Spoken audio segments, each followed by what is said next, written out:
Scott Parker and Lee Bowyer both began their playing careers at Charlton and were teammates at West Ham and Newcastle. Today they're in opposing dugouts as Charlton take on a Fulham side who have rediscovered that winning feeling.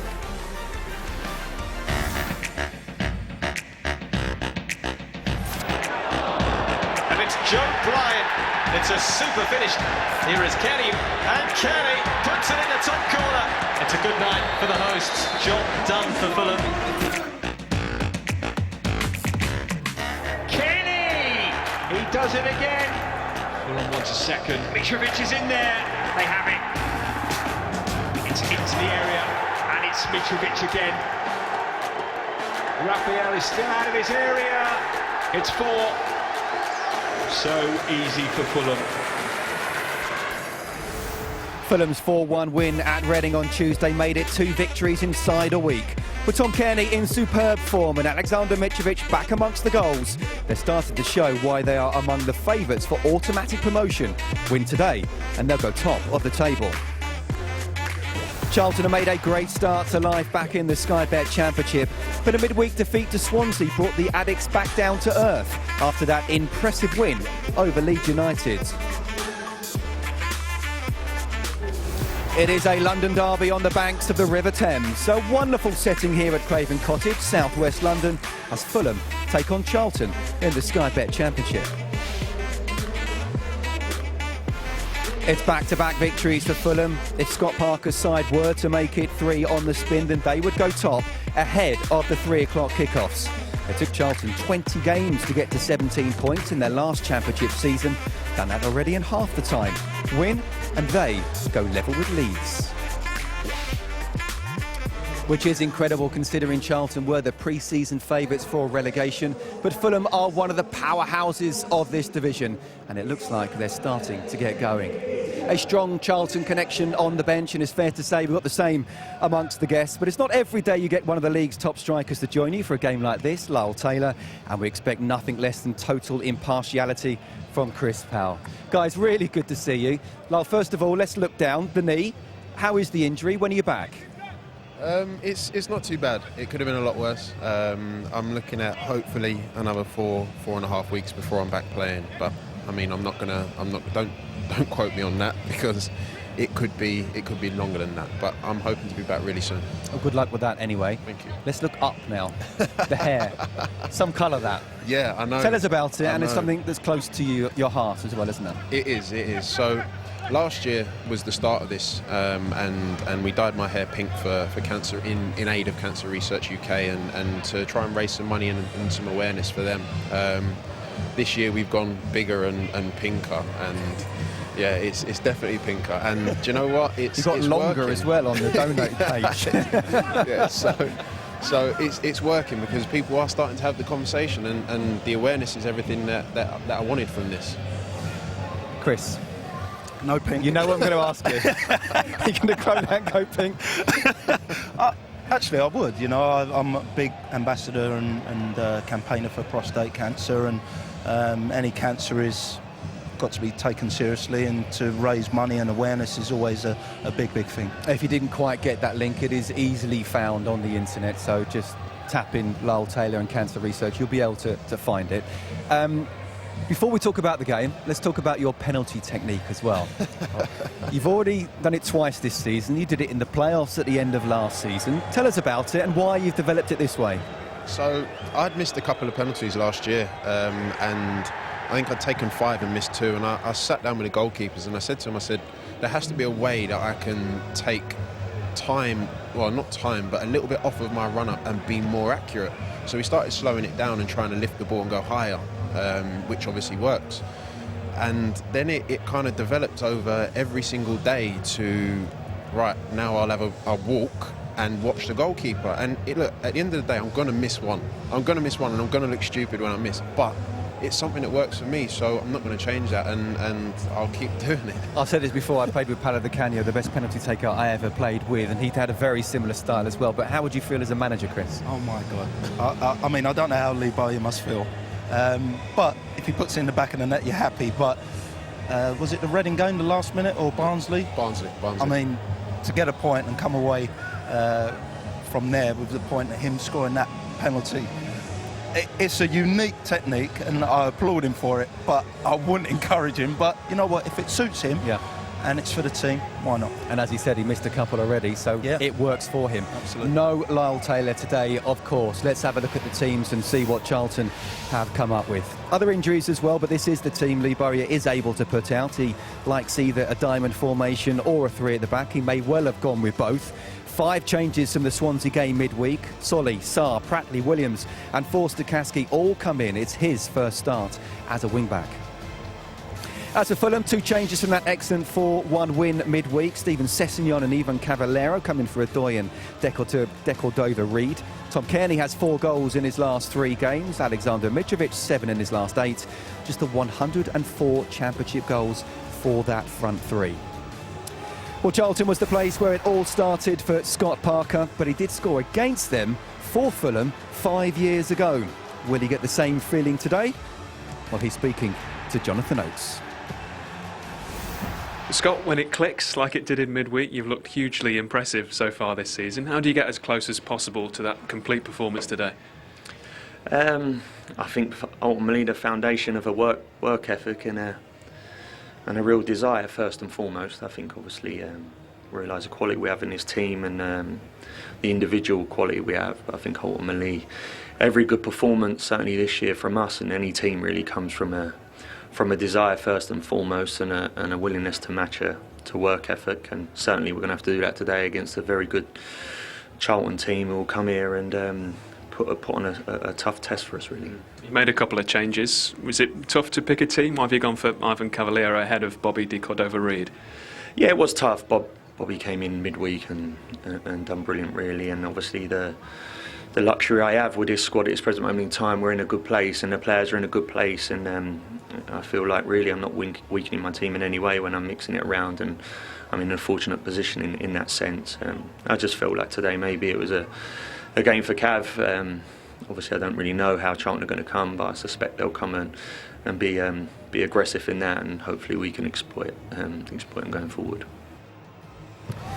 Well, Fulham can go top, but it's not been all plain sailing for Scott so far this season. He's come in for some criticism at times for having possession for possession's sake, but if you look at the stats, Fulham have scored the joint most goals whilst facing the fewest shots per game, dominating the ball at the same time. So, Chris, where do you stand on the debate about Fulham playing too much football? Well, Scott's a very principled manager, a young manager, a talented manager in my eyes. And those stats, I think, are very, very good. I mean, he's ranked first in 4 out of 5 of them. Shots on target per game, they're second, I would expect, to Leeds possibly. But they're first with what they face. So it says to me that they've got a real strong defensive structure. And he likes to build from the back, and they won't change. He's very principled, and I like that. And I think it suits Fulham. When they were successful in the Championship last time with Slavica Jokanovic, they played exactly the same way. Very exciting. He's added some really good players in Knockhart, kept Mitrovic, who will score goals and always worry teams. And he believes that's the way to go, and I applaud him for that. What have the Charlton lads been saying about Fulham? Where do you see the threats coming from, Lyle? Well, I mean, the obvious threat is Mitrovic in terms of goals. He's obviously a very, very good striker at this level and the level above, in my opinion. Tom Kearney. I mean, I think I saw this week he scored 4 goals from outside the box this season. So that just tells you it's not just the build-up play and tap-ins and things like that. It's worldies he's scoring as well. So it's going to be difficult. It will be difficult. But then they are one of the best teams in the league, and I'd fully expect it to be a tough day. They certainly are one of the best teams in this division. Just how will Charlton aim to stop them? When we come back, we should look at the tactics by Lee Bowyer and also hear from the Charlton manager, who has rejuvenated the whole club.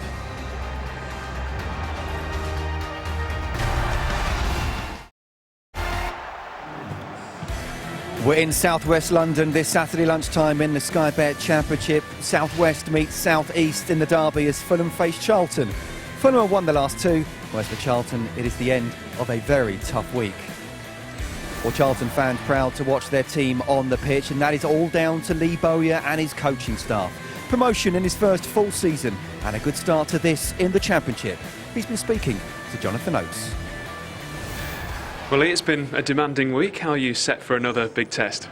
Yeah, looking forward to it. Playing against a good side, good footballing side. Obviously, I know Scotty, so yeah, I'm looking forward to it.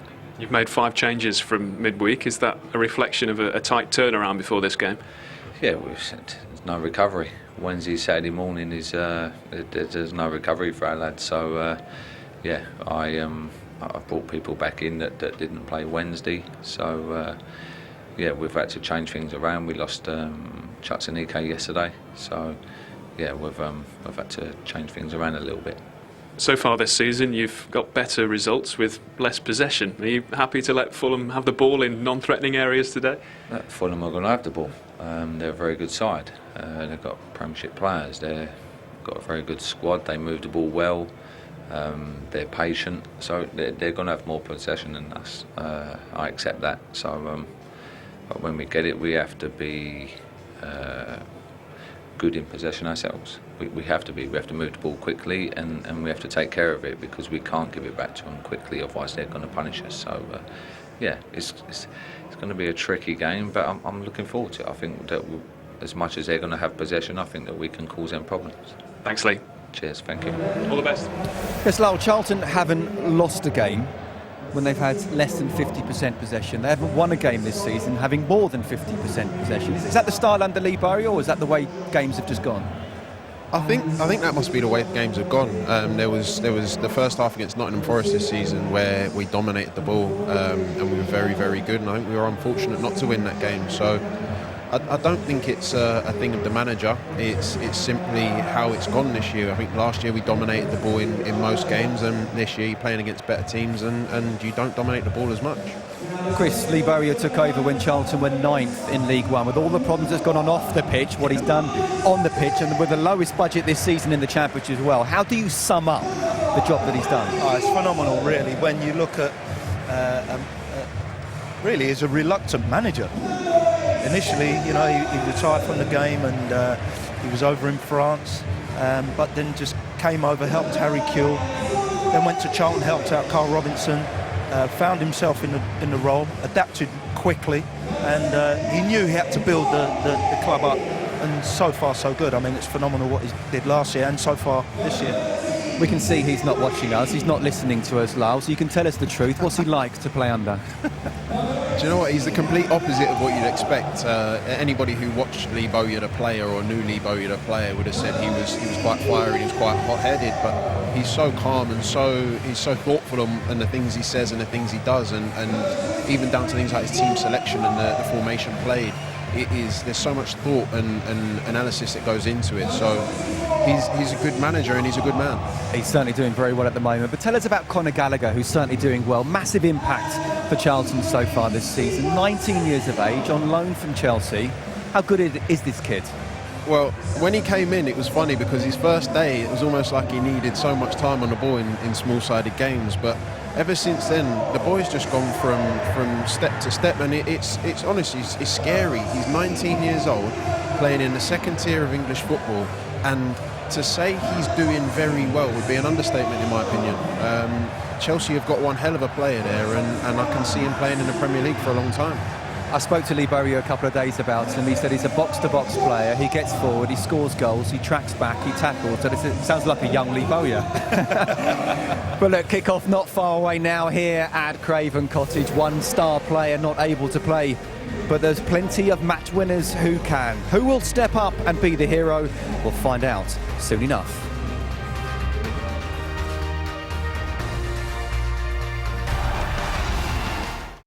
We are in for an intriguing game here at the Cottage. Fulham fans are starting to see their team clicking this season. Coming into this match with back-to-back victories, they can go top with a win. Charlton, the pre-season favourites for relegation and with the lowest budget in the Championship, can go level with Leeds, both with lots to play for. And kick-off is next.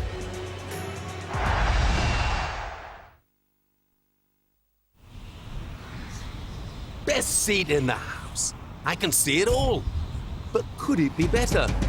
New Sky Bet in-play takes you as close to the action as you can get without lacing your boots up. Every shot, every save, every tackle, every blade of grass.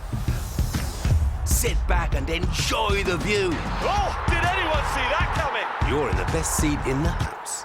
You Sky Bet in play. That's betting better.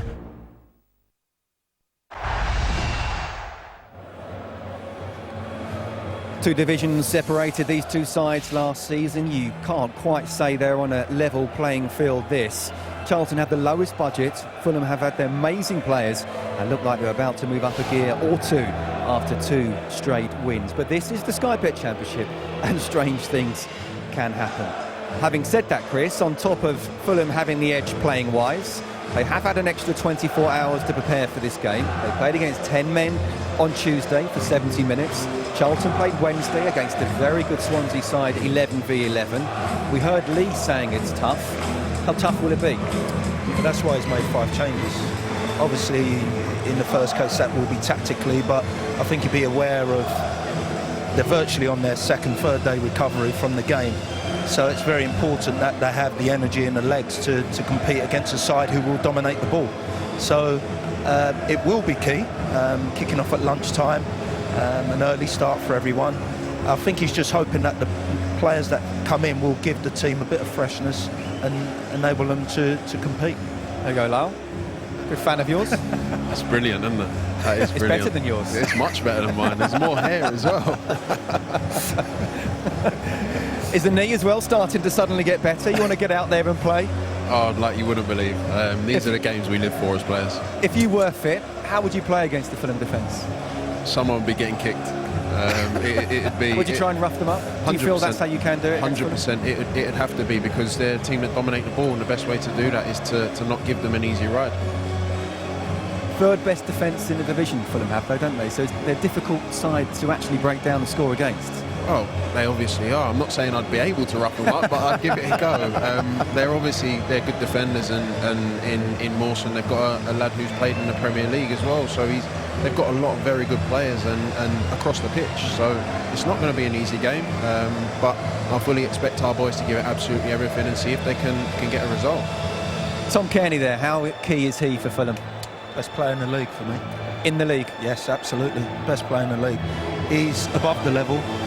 Wonderful left foot, sees passes, and takes control of the game. He's an exceptional player. 5 goals already, 3 assists. I fully expect him to get into double figures this season in both categories. He's a danger.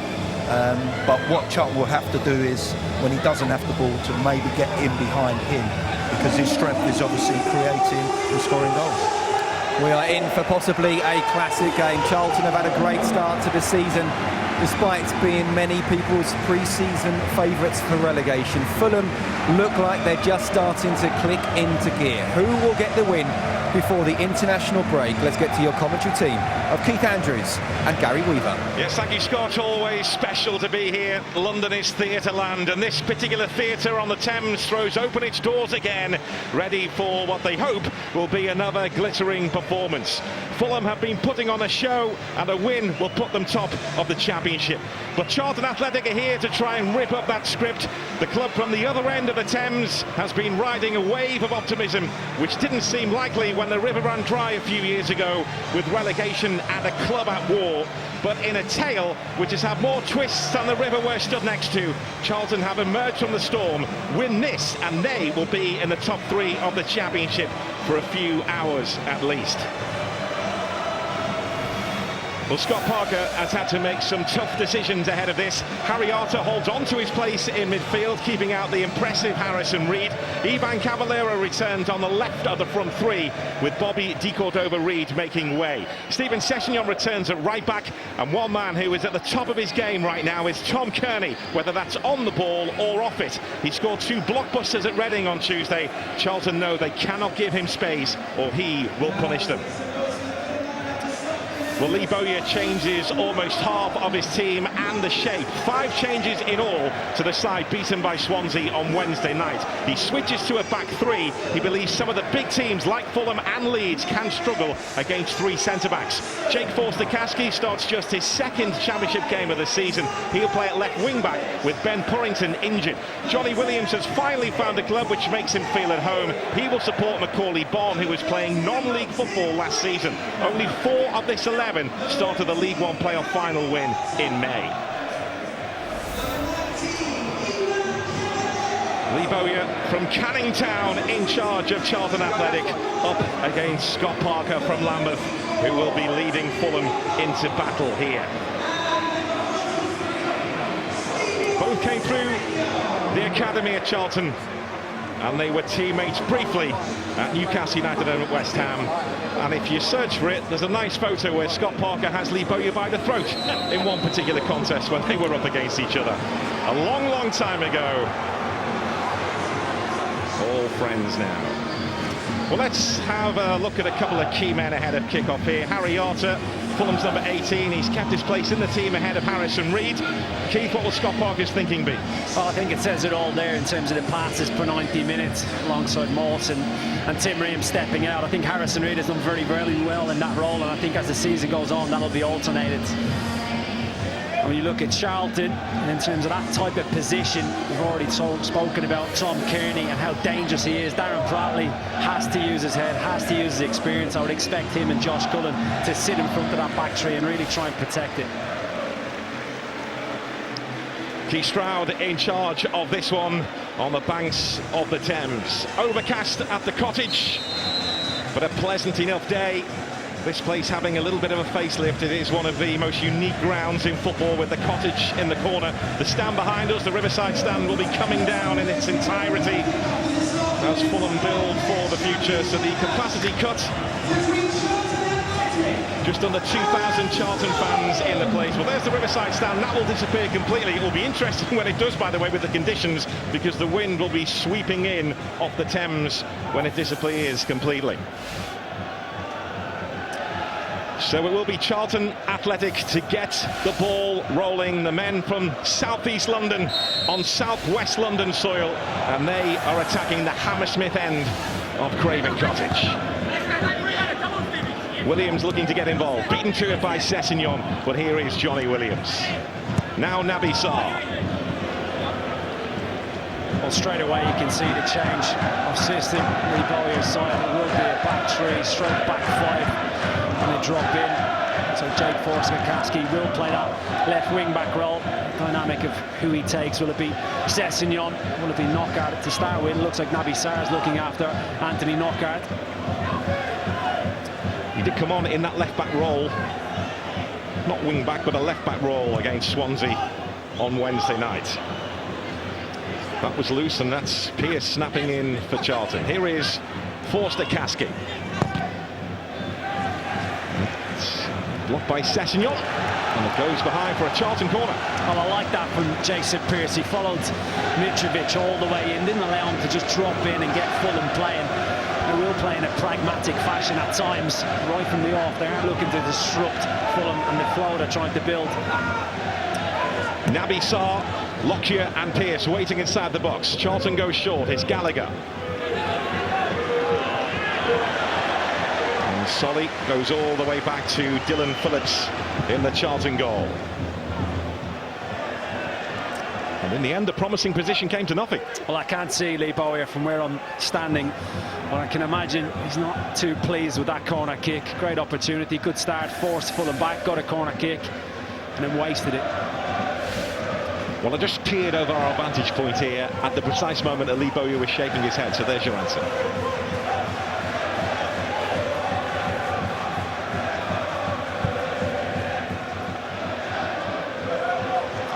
Mitrovic controlling the ball well.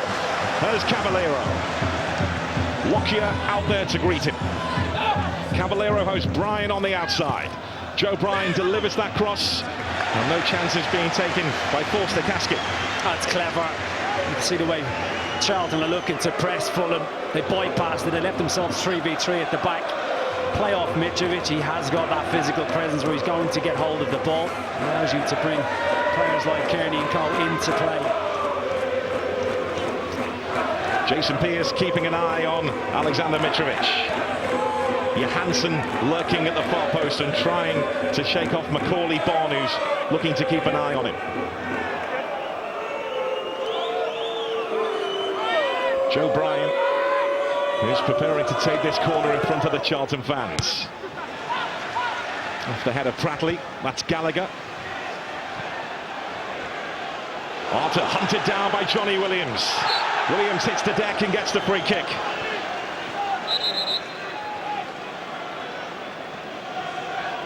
Well, he gets caught under it, Harry Arter. Johnny Williams was so quick onto this, breaking from the edge of the box. Unfortunate Fulham, because look at the amount of red shirts they had bombing forwards. This is the corner kick. See Mawson here, can pull back. It's probably a little bit fortunate there. Look here. Well, Alfie Mawson was looking pleadingly towards the assistant referee on this near side, Lee Venamore, as he hit the deck there, but didn't get what he was looking for. Tom Kearney in a tight spot. This now is Williams. Forced to Kasky in space on this side of the pitch. Harry Arter again doing the fouling. More frustration for Fulham. Yeah, it was the first one. The initial one, him and Johnny Williams come together. Harry Arter not too pleased with the decision by Keith Stroud. Just he gets away here, there's a little tug, not too much, but just a little tug of the arm. Brings it back for the first infringement. Lee Bowyer will be hoping they can make a little bit more of this one in the last set piece opportunity. Talking to the fourth official there, Neil Hare, is Lee Bowyer.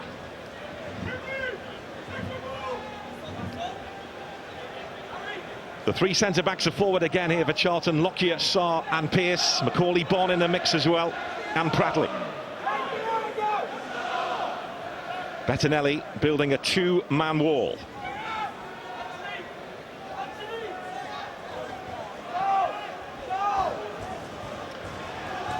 Cullen and forced Kasky having a look. Solly's been told to move over onto the far side. They're trying to disrupt that wall. Forced Kasky's effort, rebounding back to him, and that should be comfortable for Bettinelli. But just here below us, Lee Bowyer screamed to Chris Solly to make that move on the far side and try and break up that Fulham wall. Well, it was an awkward angle, wasn't it? Trying to instruct it from the sidelines, Lee Bowyer. He's disrupted the back line of Fulham. Forced Kasky elects to take the shot on. A lot to do from that type of distance. He has got a wonderful left foot though.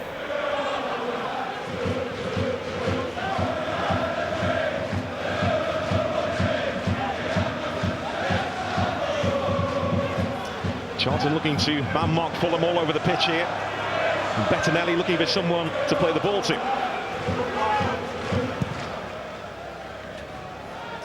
Cavaleiro the target.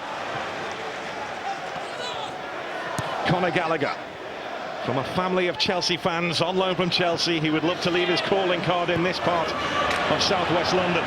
Johnny Williams is offside, but it's been a good start by Charlton. Very good start.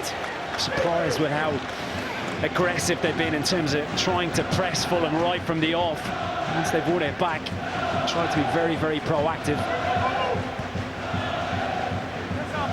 Well, they are here to play, not back off and wait and wonder. They're going to try and get into Fulham's faces here when they can, but without being reckless.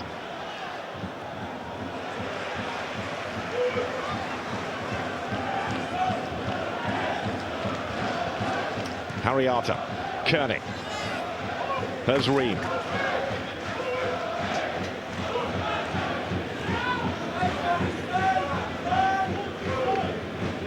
This is Alfie Mawson. Pratley looking to try and make life awkward for Joe Brown, who stepped inside from that left-back position. Johnny Williams, well, his ankle swept away again, and the yellow card on the way for Joe Bryan. It's sheer frustration from Joe Bryan. They're not getting things their own way. Fulham, they're not being able to build up any type of rhythm to their play and dictate proceedings like they normally do. It's all down to the way that Lee Bowyer set up the side. You see him in the centre of the pitch. Pratley does well, then he slips, bodies around it. I don't think there's any arguments about finding himself in the book of Keith Stroud. Forced to Kasky. Charlton trying to make the pitch as wide as possible.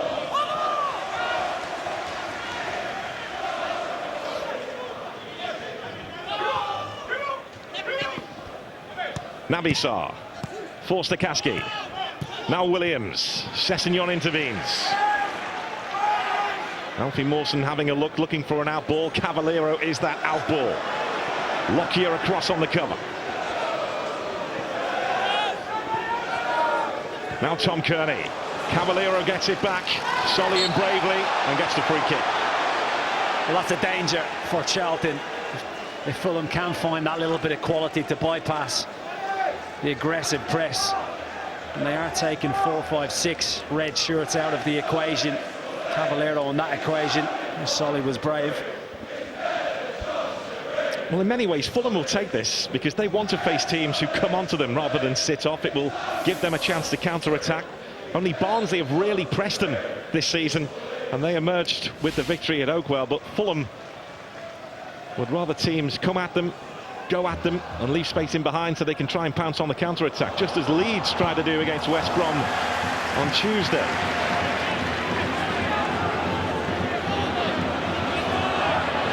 It was unusual for Leeds to be in that position in a home game against West Brom, and maybe unusual for Fulham to be in this position against Charlton here. Probably not exactly what Scott Parker was anticipating. A lot of changes, as we've touched on for Charlton today. He touched on his interview, what way would they go. He knew they'd be aggressive. He hasn't let them down in that regard. I'm not quite sure he would have anticipated them pressing so high. Just to show that. Was not expecting that in the slightest, and that's down to the fact that they have pressed aggressively and Fulham haven't been able to get it going quite yet. This is where Fulham like to be brave. The Charlton press is on. Nice touch from Johansson. We've seen a few of those flicks in recent weeks from Stefan Johansson. That's Sessegnon. Mitrovic straight to Cullen. Gallagher. This is Pratley. Kearney picks up. Now Knockaert. Shown the outside by Naby Sarr. Dangerous ball in. Lockyer was on his toes and defending well for Charlton. Well, that's an area you'd be focusing on. Naby Sarr, right from the off. Forster-Karski pushed on. Naby Sarr looks like he's taking care of Anthony Knockaert in that left of a tree area. Not exactly where he's at his most comfortable.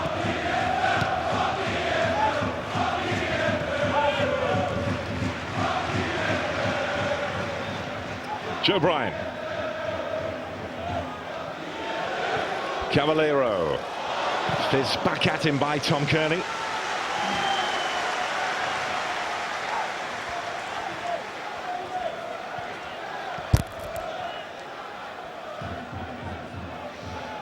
Apologies if you were offended by any language you may have heard a few moments ago.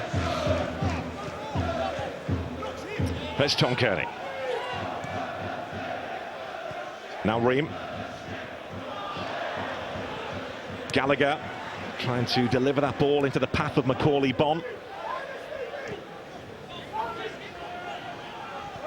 Sessegnon. Now Knockaert as Fulham begin to spend a little bit of time with the ball.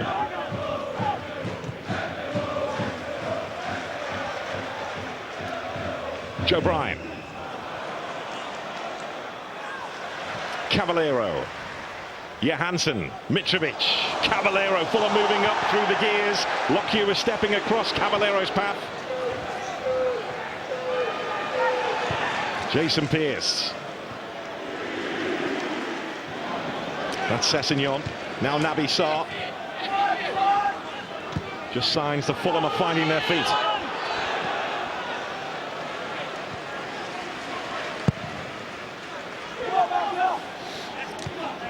Bonne, he was playing non-league football with Leyton Orient last season.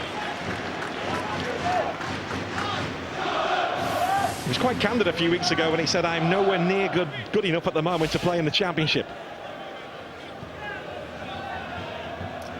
Lee Bowyer thinks differently. Well, he paid the money for him. His record at non-league level was very, very impressive. And I think he's done well. I think he's been harsh on himself, but it's nice to hear a player knowing that he needs to improve. Of course, he's got someone up here on the gantry with us that would be very useful playing alongside him. I think it goes back to the strength in depth, or the lack of strength in depth, especially with all the injuries they have. Didn't fancy playing Jonathan Lico with him today. Feels he will need him from the bench. Yeah, you weren't talking about me, were you, in terms of person on the gantry? It's Lyle Taylor who stood next to us.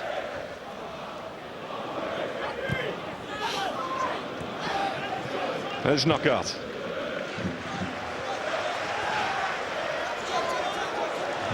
Joe Bryan. Sollying away. Bryan trying to pick up, but Pratley doing what Pratley is in there to do. This is Ream.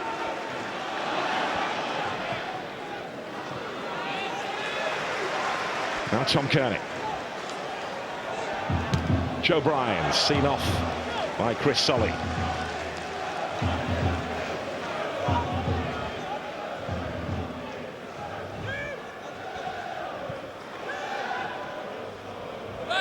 Ream. Now Harry Arter.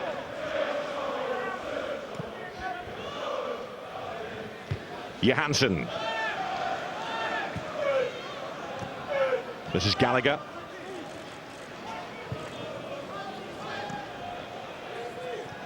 Williams losing out.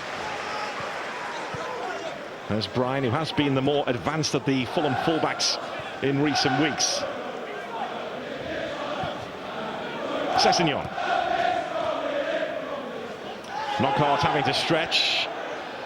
Gallagher did well for Knockaert there by staying on his feet. Could easily have gone to ground there, Conor Gallagher.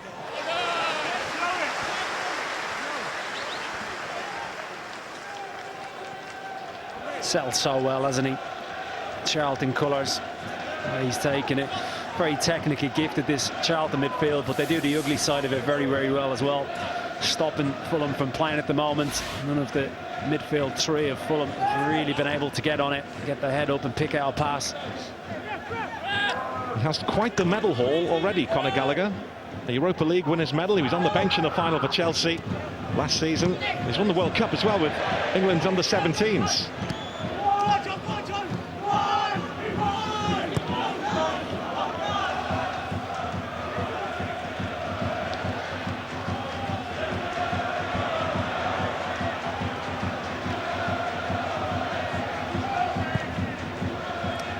Bettinelli goes long looking for Mitrovic, and that's plan B for Fulham when they need it. Knockaert. Driving at Naby Sarr. Knockaert. There's Mitrovic. Holding off Solly. Now Cavaleiro. Cavalleiro's ball in is thumped away by Forster Kasky.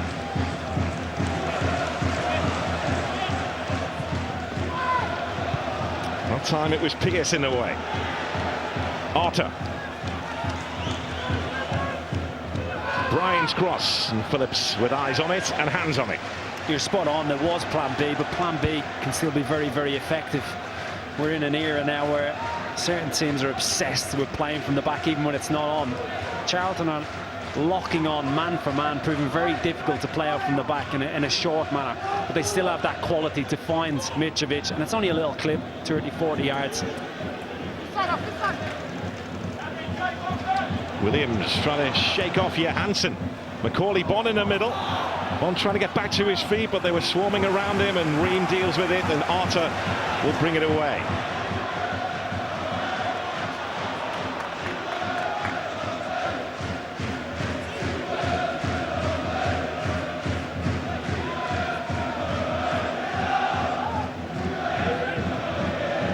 Sessegnon. Fulham do feel that results are now reflecting their performances. They have cut down on the passing. They've worked on firing crosses in, and Bryan finds that shot across goal. He has been amongst the goals, Joe Bryan. All the space just opened up for him, didn't it? Joe Bryan drives into it. Pratley's tracking Tom Kearney. Kearney's clever. He stays away from it. Eventually, a couple of red shirts come towards him. Just drags his strike. They have been working on getting more crosses into the box, Fulham, rather than recycling the ball and allowing teams to bank up and get back into their shape, and it's been effective in the last few games. Well, it's been a clear change in how they've approached the game. It's just adding different strings to the bows. Of course, they've got technical players that can play through the lines, Knockaert coming inside, but when you have someone like Mitrovic leading the line, he does like to go and attack across as well as provide that build-up play platform. Yeah, they've also been working on getting more bodies into the box, joining Alexander Mitrovic.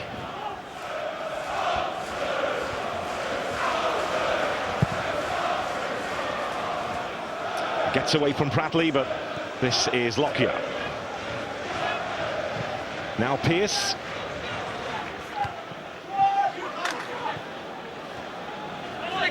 Gallagher has 2 for company. Steps away from Harry Arter. And he found just about Naby Sarri. Did well there, Gallagher. This is Cullen. Bonne just holding his run. Forster Kaski. Oh. Bettinelli was concerned. Oh, he wasn't the only one. Josh Cullen did outstandingly well, driving forward from midfield. Correct pass, because Bonne would have been in an offside position, and he whips it. Bettinelli gambling on the cross, obviously taking a step forward. Could have easily gone horribly wrong. Very, very nearly catches him out.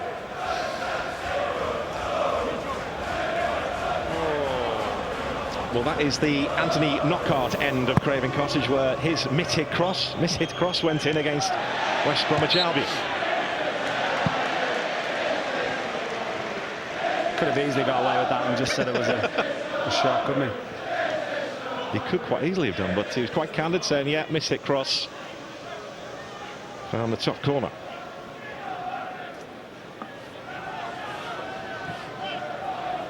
We know where you would have gone with that kid.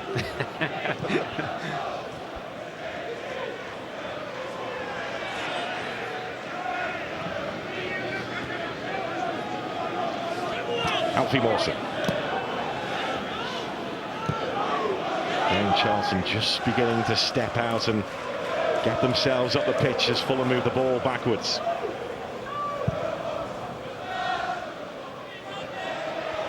Mitrovic. Cavaleiro on the move.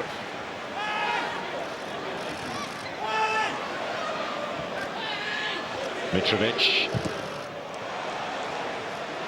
There's Harry Arter. Cavaleiro moves away from Lockyer. Sessegnon reacting, but plays the ball straight to Galagher. Bonne. Now Williams. Bonne wants it back. Just pointed to where he wanted it. Williams holds on. There's Cullen. Bonne. Williams. Fulham have regrouped. And Knockaert commits the foul. Yeah, it's a cheap one. Anthony Knockaert. It was unnecessary. You can see the way Charlton are playing, looking to sit in a little bit more now and hit on them on the counter-attack. Fulham starting to find a little bit of rhythm now, a little bit of flow. Last 10 minutes certainly reflects that. Probably what we would have expected coming into this game.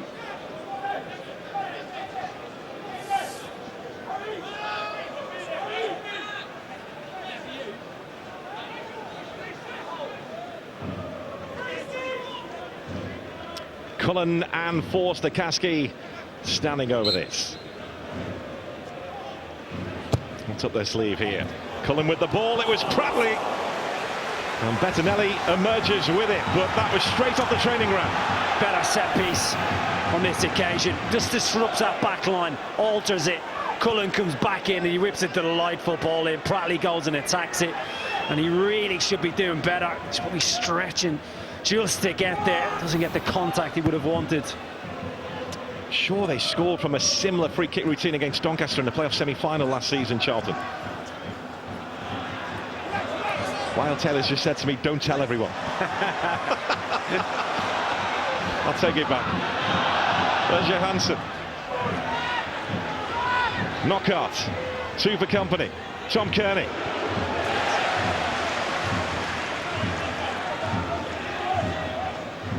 Knockaert again.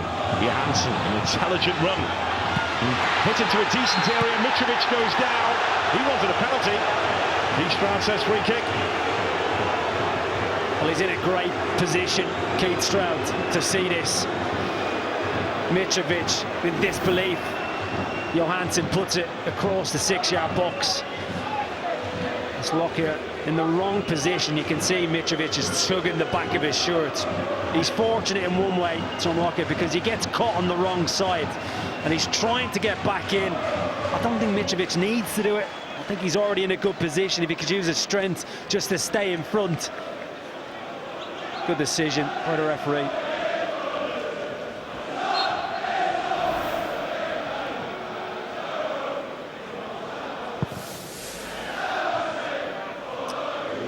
Stroud usually a busy man when Charlton have a team in town.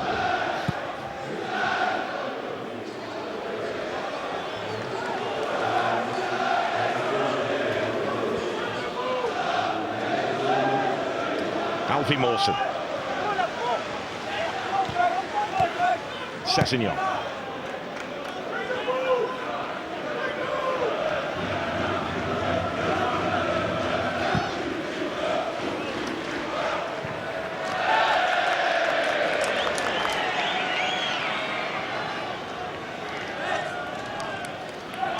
This has been Fulham's best start to a second-tier season since they won the title with 101 points 19 years ago. A win today will take them back to the top of the championship for a few hours at least. I touched on it before. It's probably not what he was anticipating. The setup of Charlton. It's up to the players. Very hard to get the information on in terms of how you want to change it, how you need to tweak things, because they've pressed them really, really well. Players have to try and take responsibilities, trying to get messages on, little tweaks. Well, I know he was surprised the way West Bromwich Albion sat off them here a few weeks ago. In a game which ultimately ended in a draw. Knockout again, penalised.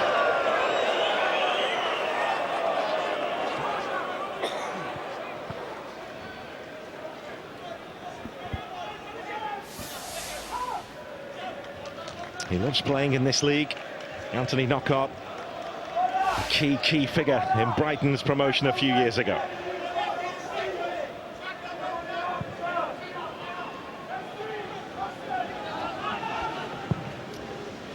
Lockyer. Sessegnon. Williams picking up the pieces. Forster-Caskey. Williams again. Williams creating room to dig that cross out. Bonne was beaten to it. That's Cullen. Arter in the way. Naby Sarr making sure that that didn't develop any further for Knockaert. Williams. Cullen. There's Galagher on the spin. Blocked by Ream. Optimistic handball cries from Conor Gallagher.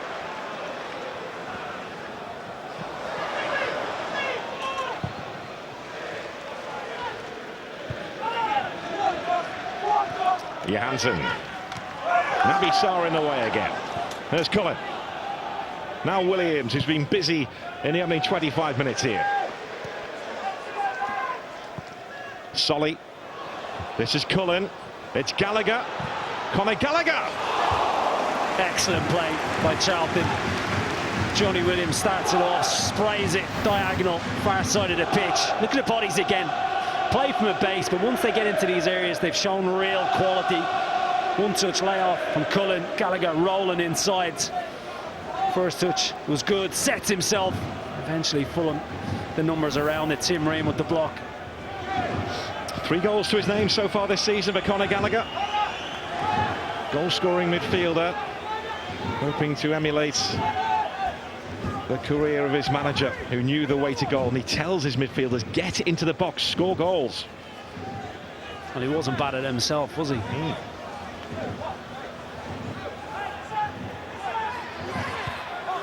Mitrovic with the header away.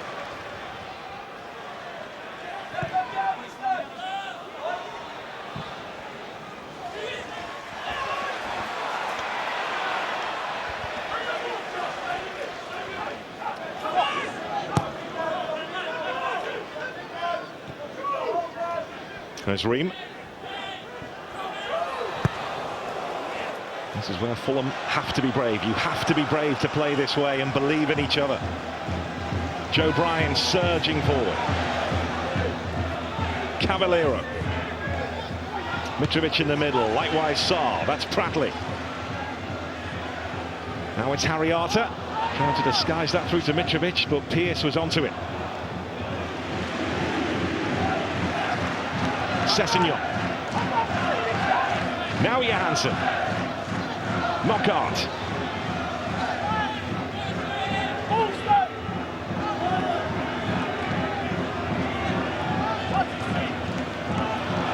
Williams snapping into Tom Kearney. The referee has blown the whistle and given the free kick for the foul by Williams on Kearney. Well, it summed up Charlton and their approach to this game. Many types of balls, but they're there to be won, to be aggressive, to go and close down. They've been on it, sharpish. On this occasion, it's Johnny Williams. He gets the ball, but he does take a little bit of Tom Kearney as well. As soon as you go to ground, make contact with the opposition. Hopefully, he's okay. Looks to be a little bit less pain now than he was for that first contact. Kearney back on his feet. Alfie Mawson just being given a few instructions down below us from the Fulham coaching staff.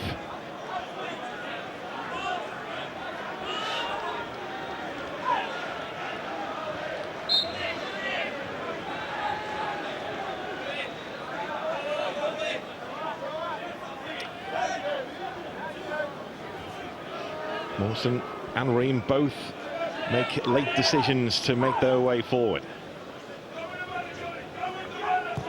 Cavaleiro, the target here.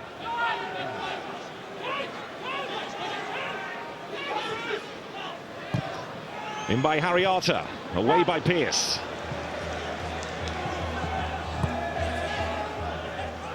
It's interesting that Lee Bowyer believes the big teams do tend to struggle against three centre-backs, as Conor Gallagher is yellow carded for that challenge on Joe Bryan. Charlton playing with three centre-backs here. Another one, Galagher releases, goes to press. He just leaves a little one on Joe Bryan, doesn't he?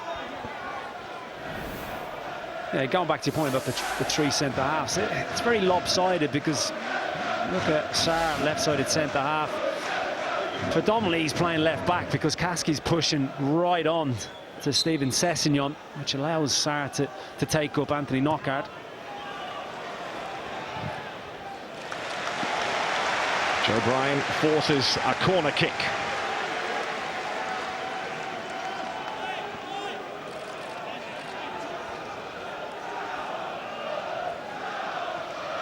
Dylan Phillips not really been worked yet in the Charlton goal.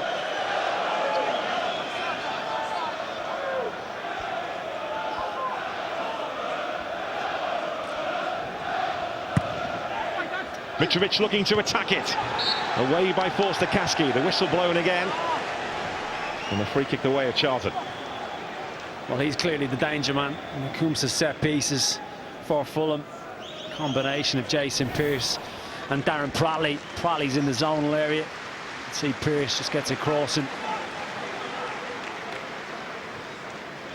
attacks it well. Pratley gets a little nudge on it.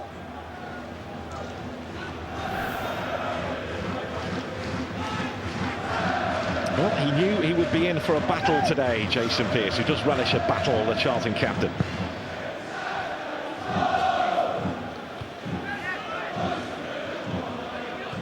Cullen.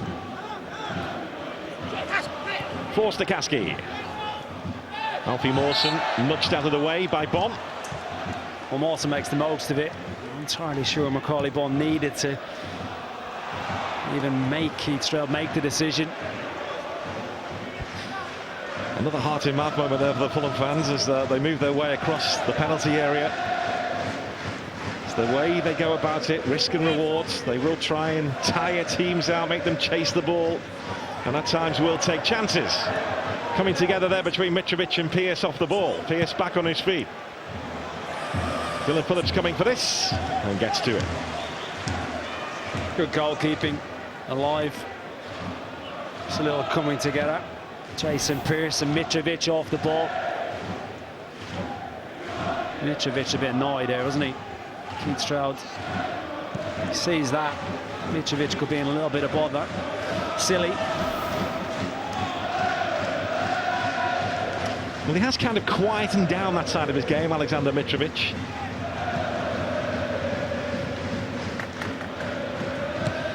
Knockaert. Sessegnon. Cavaleiro in space on the far side, and Sessegnon holds his head. Poor pass. Fulham could have been in.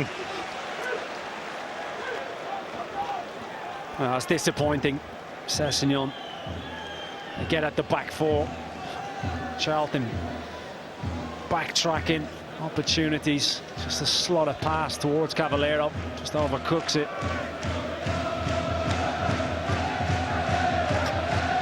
South East London voices filling the air in South West London at the moment. Charlton fans, many whom have arrived by boat down the Thames past the Canary Wharf and Battersea Power Station, happy with what they're seeing at the moment, and it could get better because there's Williams in space. Johnny Williams, Bettinelli with a save. There's Johansson leading the Fulham charge. Now Sessegnon. Too close to Phillips. Williams screaming for the ball on this side of the pitch. Phillips has tried to pick him out, and the target was almost found. Alfie Mawson was across on the cover. Well, he's been very, very bright, Johnny Williams, anytime he's been involved. Josh Cullen yet again breaking play up. He gets it to Johnny Williams. He may well chop back inside. He elects to take the strike on. To say Bettinelli should be making. And unfortunately for Charlton, Bonne and Cullen were too far in to get the rebound. I don't think Fulham are doing enough defensively, the ugly side of it, and that ball breaks. Harry Arthur on his own, Johansson, Kearney still too high up.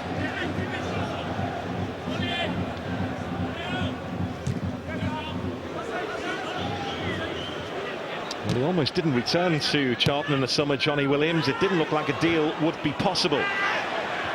And Lee Bowyer asked him if he wanted to keep fit in the summer with them. And then they managed to come up with a deal for him. Forster-Caskey's cross. Here is Williams. It's Cullen, blocked by Arthur. Williams again, a good spell this for Charlton. They've just got away from Williams, and that's the job that Harry Arthur does so well, helping out his back line. Oh, it's a really good spell for Charlton. They're growing in confidence. It's gone back to the first 10 minutes of the game. We've seen a lot of this in and around Fulham's 18-yard box. I think what they've done very well today is they're playing from a base. It's low risk in their own half. They play forwards and they ask questions of Fulham's defence, and then they've got so much energy and industry in their midfield that it's causing Fulham problems.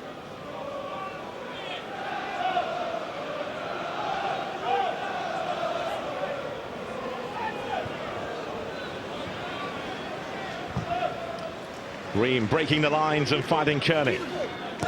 This is Sessegnon. Again, just looking out, you can see almost every Fulham player is marked. It's man for man.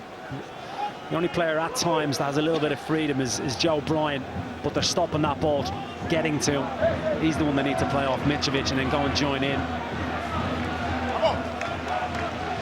They need to be patient, of course, Fulham, but I'm sure there'll be frustration from Scott Parker on how they've played and how they've struggled to find ways of bypassing that press. But you have to give so much credit to Lee Bowyer and his players for the way they've stopped them playing. They've made it scrappy, ugly at times, and then they've showed real quality when they've won it back.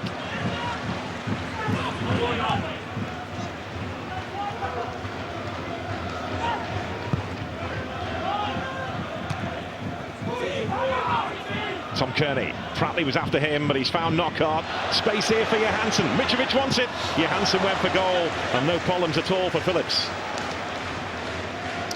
Well, Dylan Phillips elects to play a little bit shorter. That means there's a few red shirts out of position. A tentative effort, isn't it? A little bit of space in front of the back three. Johansson finds himself in. What they would have given for that to be Tom Kearney.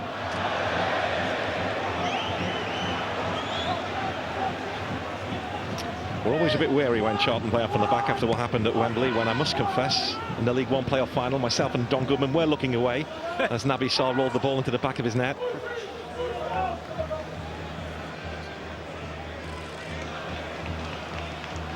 And I'll also admit that Lee Bowyer told me he was looking away as well. It all turned out well for Charlton in the end. Mitrovic. Kearney. Johansson, Mitrovic closing in, but couldn't get over it. Yeah, better by Fulham, working well into a wide area. Kearney could have taken a shot on earlier. Looks to find Johansson, just fields it into an area where he knows Mitrovic will go and attack it. I'll give credit to Naby Sarr. Stops him getting a proper head on this.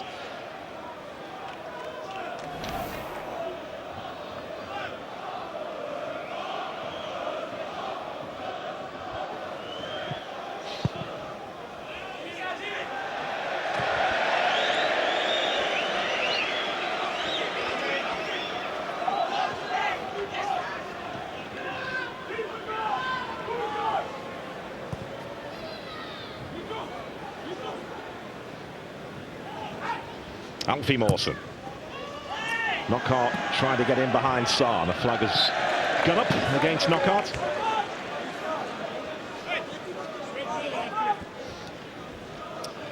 More live football to come on Sky Sports tomorrow. Super Sunday, 1 o'clock. It's Southampton against Chelsea live on Sky Sports Premier League. And that is followed by Steve Bruce's Newcastle against Manchester United, 4 o'clock, Sky Sports Premier League.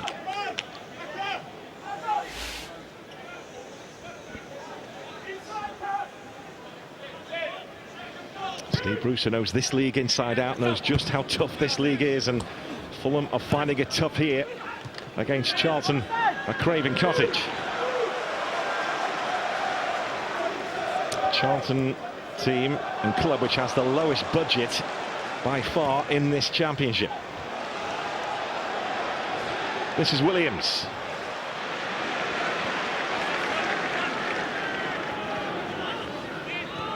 I'm told, by the way, that a new potential buyer has approached Charlton this week. So whether anything comes of it remains to be seen, but a new potential owner has stepped forward this week and has been put in touch with Roland Duchâtelet. The asking price is around about £50 million.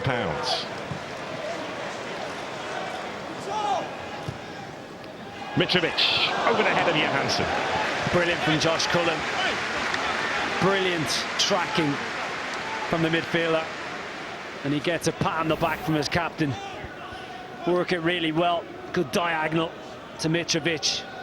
Bottom of the screen. Johansson just gets the run, but he recognises it just in time, Josh Cullen, just to ease the ball to safety. He doesn't get there. Johansson gets on the end of that.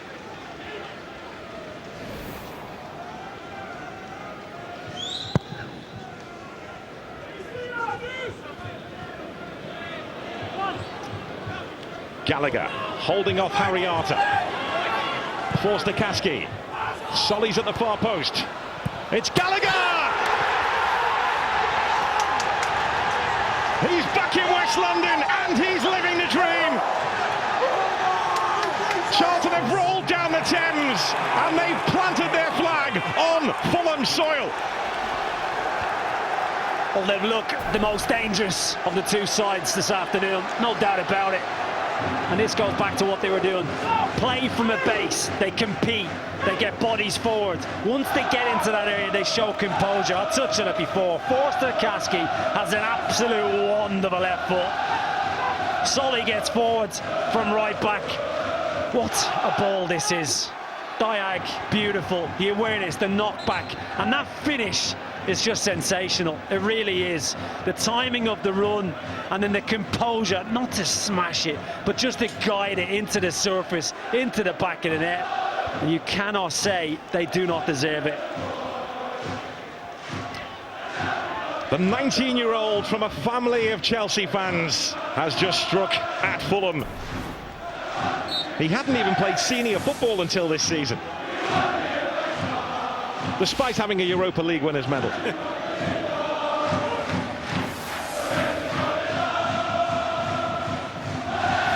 But you cannot say that Charlton don't deserve it. They've taken the game to Fulham here. And those fans that have made the journey from South East London across to the west are jumping up and down and have been delighted with what they've seen, not just today, but ever since Lee Bowyer walked through the door of the Valley. He's been a revelation, hasn't he? Absolute revelation, the way he's got these players buying into the way he wants to play. Fulham looking to respond. Joe Bryan, Kearney. This is Anthony Knockaert, and that's Dylan Phillips.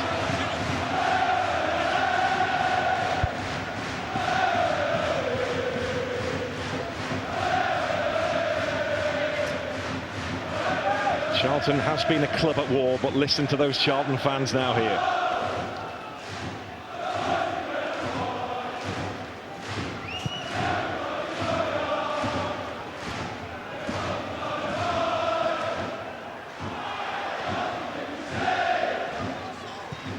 Joe Bryan.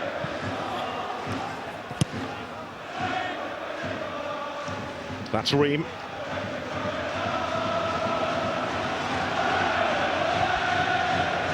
Sessegnon. Cavaleiro's on his way. Naby Sarr in the way. That's pretty much summed it up for Fulham. When they tried to build some momentum, they've found a Charlton wall. And Charlton now have a corner. He's had a tough half.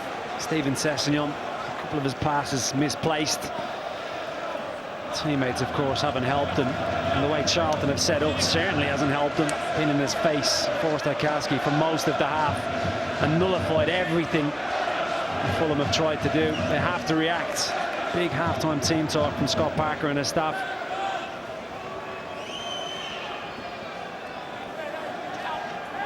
Another young manager making his way in the game, Scott Parker. He won't panic. Fulham with the deep corner.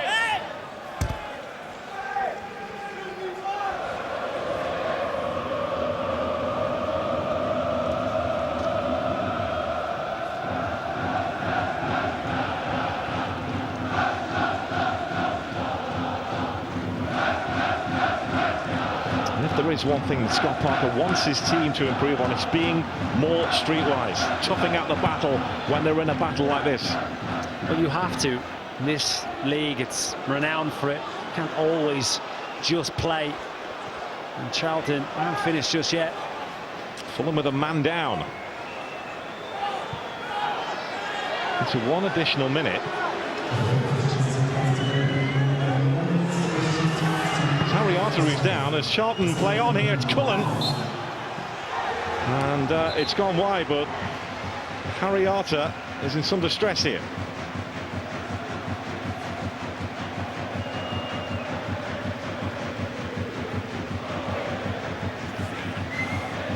Well, I think he just slips, Harry Arter, as he goes and closes down. Doesn't look good, does it? Slip, knee goes from underneath him. Say, there it is, right in front of the referee, but the onus isn't on Charlton to put the ball out of play, and for the referee, okay, if it's a really serious one, it's hard to identify that, unless it's a head injury, of course, where he has to stop it. Well, what was concerning was that Harry Arter didn't move for a while. Thankfully, he's back on his feet now, but you're right, Charlton don't have to put the ball out of play. Keith Stroud can only bring it to a halt if, as you say, it's a head injury or a serious injury, and it was difficult for Keith Stroud at that time to make that decision.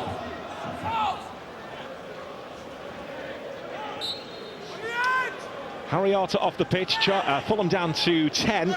Charlton have this corner. It's over the top from Forster-Caskey. And we're hearing that Tom Kearney is still struggling with his ankle as well.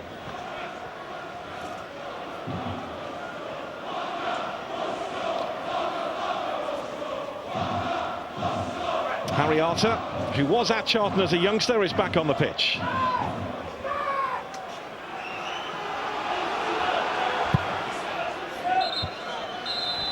Charlton have been excellent in the first half, and they lead at the break. Conor Gallagher's 4th goal of the season. The midfielder on loan at Charlton from Chelsea has struck. Fulham have plenty of work to do at the break at the Cottage. Fulham 0, Charlton 1.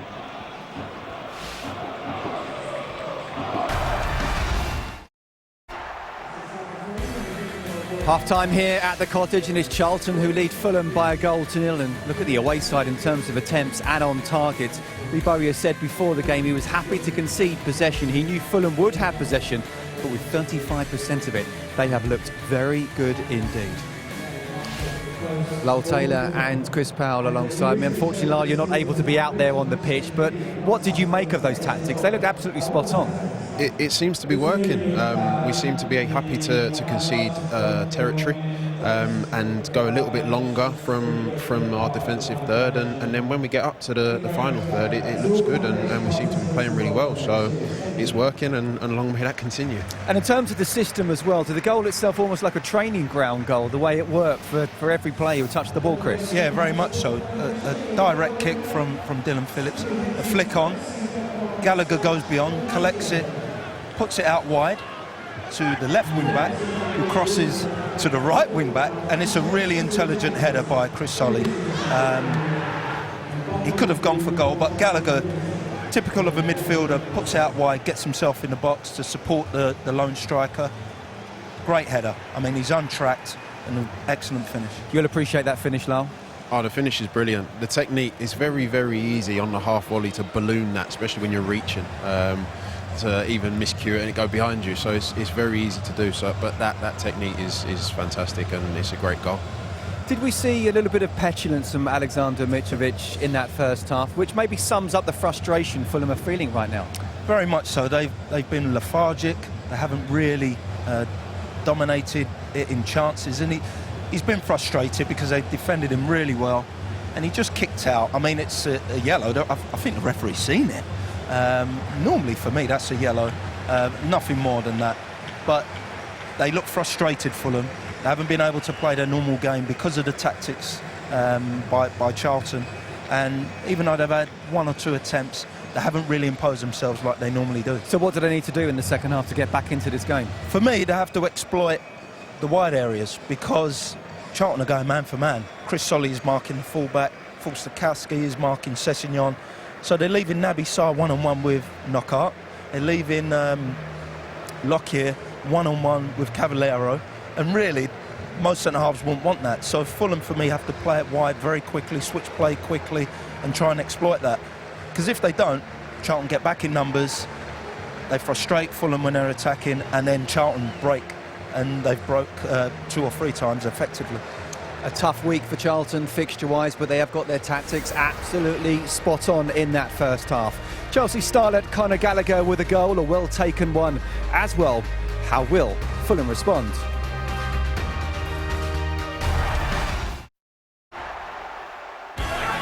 Fulstakowski. Solly's at the far post. It's Galagher! He's back in West London and he's living the dream. Charlton have rolled down the Thames and they've planted their flag on Fulham soil. Yes, Charlton 1-0 up here at the Cottage. Well, after this weekend, it is the international break. We'll focus on the Euro 2020 qualifiers from next Thursday, including a triple header involving Northern Ireland, Wales and Scotland. The qualifiers are running from the 10th to the 15th, Sky Sports Football. Well, tomorrow, Frankie Dettori riding Enable has a chance to win a third Prix L'Arc de Triomphe at the 3:05 tomorrow. Sky Sports Racing, while Frankie Dettori My Incredible Year is available now on demand. Well, Scott Parker may look to the bench if things don't change. Bobby De Cordova-Reid warming up as we speak. The question is, will he be coming on immediately? We'll find out next. Well, things need to change in the second half, and they have to a point with news of a double substitution. Let's get back to Keith Andrews and Gary Weaver. Yes, thank you, Scott. Bobby De Cordova-Reid and Harrison Reed are both coming on at the break for Fulham. The two to make way will be Steven Sessegnon and Harry Arter. So Harry Arter was injured just before half-time, and whether that is in Scott Parker's thoughts as to why he's making the change or not. Harrison Reed coming on, and Bobby De Cordova-Reid also about to come on to the pitch. Keith, your thoughts on that? Yeah, we're just wondering what he'll do in terms of right back area. Will it be Johansson possibly dropping in there, or will he not play with one and just play a little bit lopsided? Because Charlton aren't playing with a left winger as such. It's been a case of Fulstakowski just latching on to Steven Sessegnon.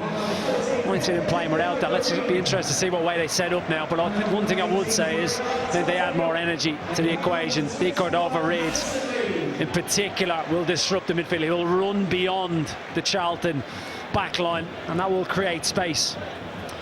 Well, at the moment, there is no right back.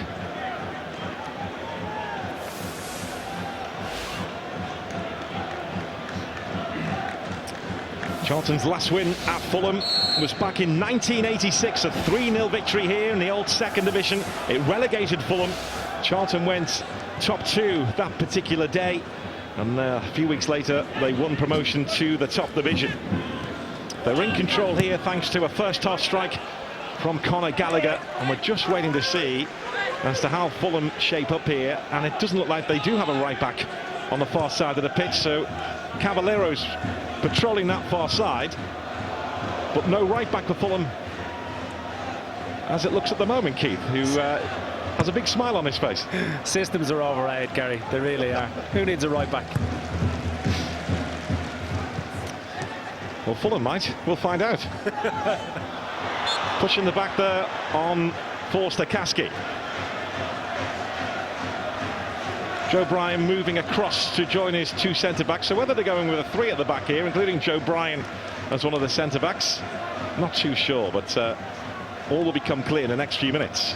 Well, if it clicks and they start getting out a little bit better, they show a little bit more impetus and stopping what Charlton are playing, then the onus goes back on to Lee Bowyer and see if he tweaks things to nullify it. Intriguing.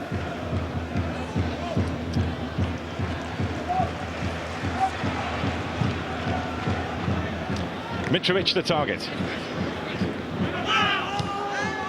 Mitrovic hits the deck after the challenge by former Fulham man Darren Pratley, and he's struggling here, Alexander Mitrovic.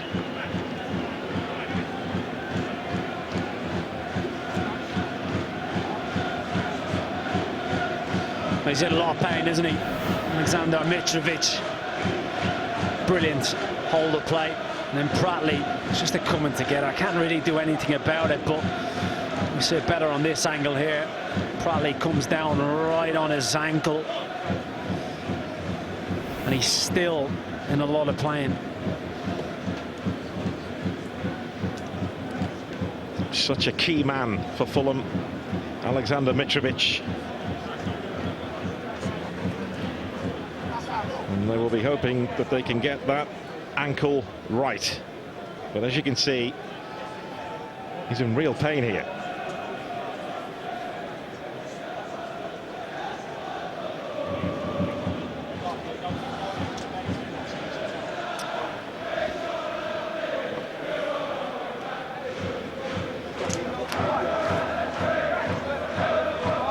See Lee Bowyer trying to get some instructions on Johnny Jackson a couple of moments earlier. All the players coming over, because there has been a tweak to the way Fulham have started the second half. Haven't seen it in full flow yet.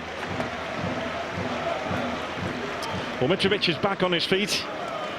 They do have Abubakar Kamara, who can play there. Bobby De Cordova-Reid, who's just come on, can play in that striking position. But he's not moving too freely at all here, Mitrovic.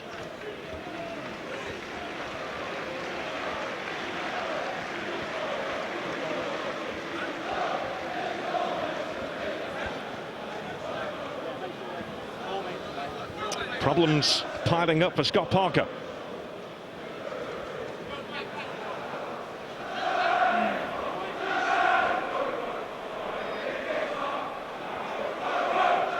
I'm just watching Fulham lining up defensively here. It does look like it's a back three now, with Bryan alongside Ream and Alfie Mawson. So they've matched up Charlton.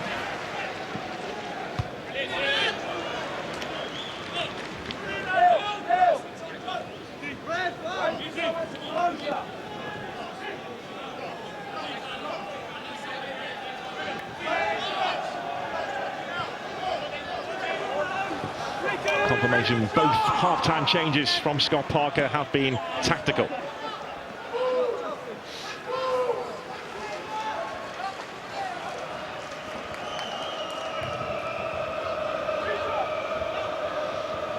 Not afraid to make big changes. There's Scott Parker, who still has all of his notes from training sessions when he was a player stashed away in a folder in his office. Delves into them now and again.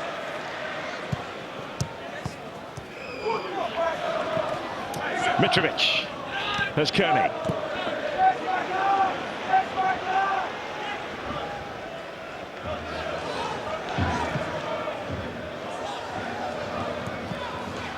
Cavaleiro. This is Cullen, who was busy in the first half. Forward by Naby Sarr.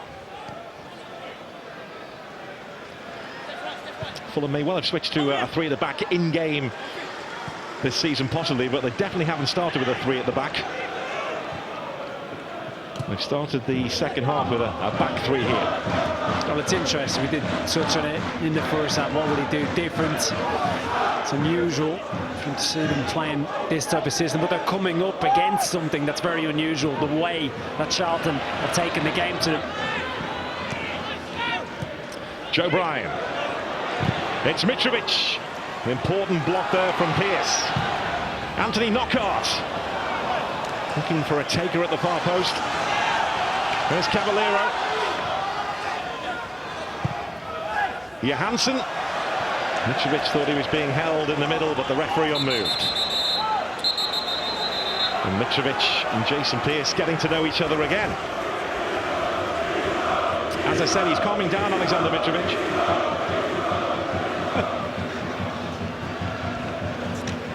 Well, things haven't gone his way this afternoon. Just took a knock as well, unintentional, from Darren Bradley. See, again, it's a combination of Lockyer and Pearce.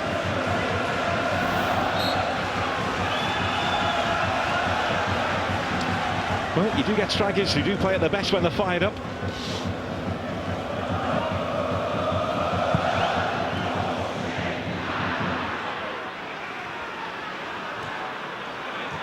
Kearney.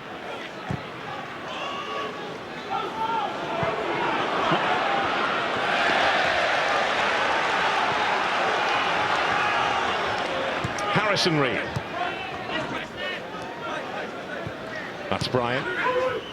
Harrison Reed again, who's been outstanding in the last few weeks. Decalled over Reed.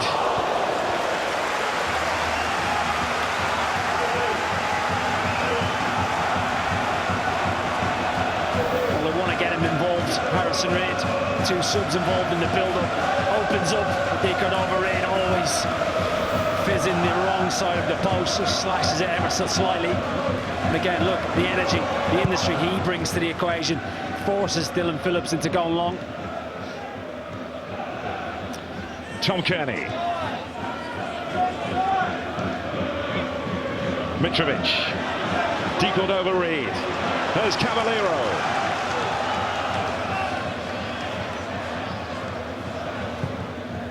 Crosses with his left foot. Pratley takes charge for Charlton. Williams gets back to his feet. Nice feet from Tom Kearney.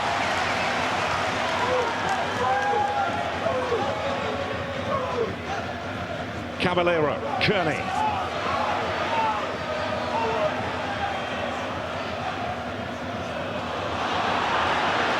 Chance for Sully to lead the breakout here for Charlton. There's Bryan. Knockaert. Joe Bryan again. This time it was Lockyer who took charge, the Welsh international for Charlton. Macaulay Bonne, who's been working on his hold-up play, and he's done well there to protect the ball. Pratley. There's Forster-Caskey. Now Cullen.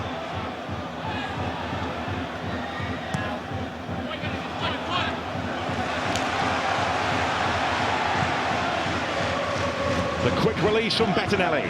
Pearce across in front of Mitrovic.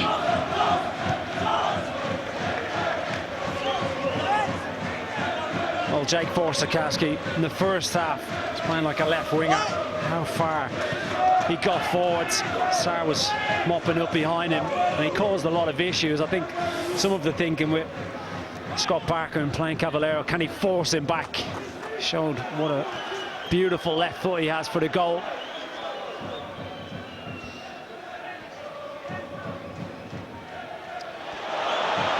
Cavaleiro getting onto that. He's away from Naby Sarr. Cavaleiro! It's magical!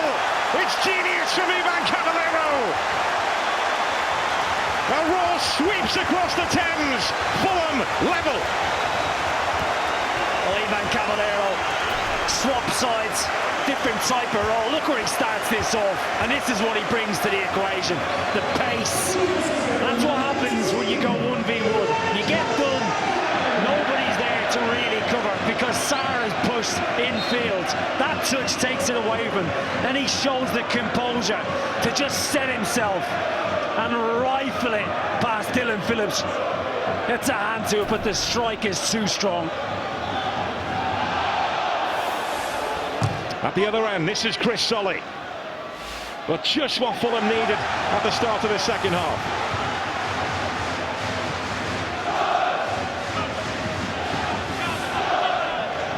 He has swapped sides and he has come up with the goods. A tactical switch from Scott Parker has paid off.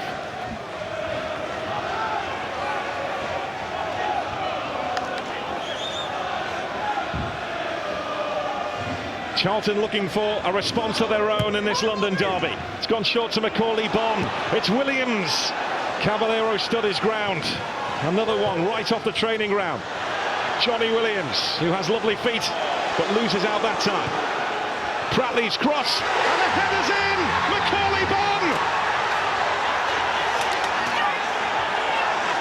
Charlton, the rising force in the east, striking the west again! What a reaction by Charlton, straight down the other end. Alfie Mawson going absolutely crazy. They keep it alive really well. It's a clever corner kick.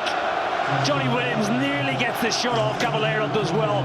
Once it comes back inside here, I felt Johnny Williams could have got the shot off with his left foot. They keep it alive again. And then Pratley shows all the composure in the world to just drip it in towards Macaulay Bonne. Does it come off him? There's a Mitrovic. I think it's Macaulay Bonne. Delightful header. Takes it past Bettinelli. Magnificent header.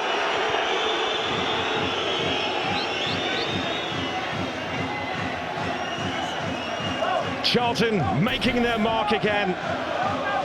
Macaulay Bonne with his second goal of the season. There was some debate as to whether it was his goal against Leeds, the winner, when Stuart Dallas was in the mix as well. That is definitely Macaulay Bonne's goal. And Charlton have struck right at the heart of Fulham, just after Fulham have drew level. Just over 90 seconds between both strikes. What a game. Brilliant. Absolutely brilliant.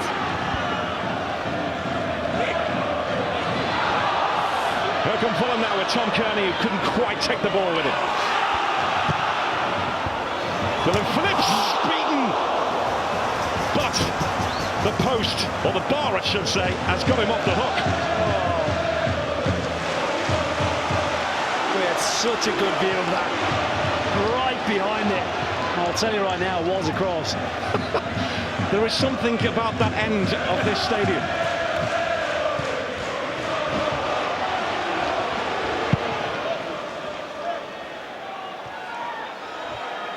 There's Cullen. A pulsating London derby. Where are we heading next?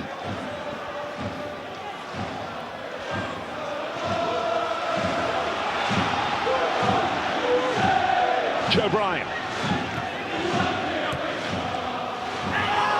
Bryan in strongly on Lockyer. He immediately apologises, the Fulham defender.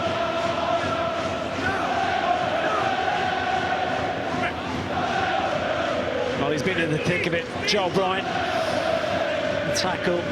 Lockyer. This was the cross. First time, all sorts of whip on it. Dylan Phillips was scrambling. Great technique.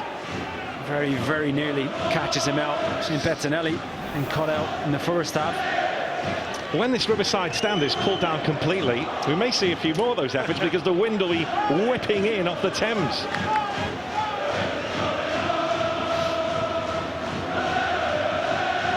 Plan for this stand is to be rebuilt within the next couple of years, which will take the capacity of Craven Cottage to 30,000. That's one way of dealing with Johnny Williams.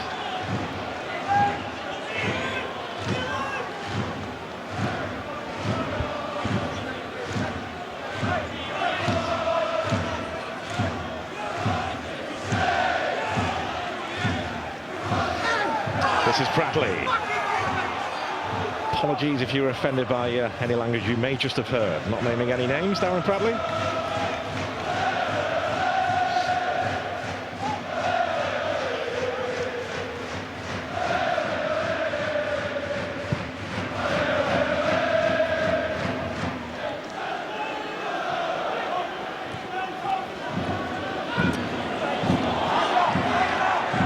There's Solly. Macaulay Bonne. Harrison Reed getting there just ahead of Gallagher. Change imminent from Charlton. We are hearing Jonathan Lecco will be coming on shortly. And it will be Johnny Williams to make way. Scrapping for their lives. Charlton, they really are. Any loose ball in midfield. The ugly side of the game that, to be honest, a lot of, certainly the attacking players, the flair players, don't particularly like doing. They're doing it very, very well. Anthony Knockaert. Mitrovic! And the crossbar comes to Charlton's rescue again. Decalled over Reed and held behind by Naby Sarr. And they're carved open on that. Decalled over Reed. Ball down the side. Knockaert. Look at Mitrovic's movement. Just puts the brakes on. Stalls it. Comes back into him and he controls the strike really well. Decalled over Reed. Makes a nick off Sarr.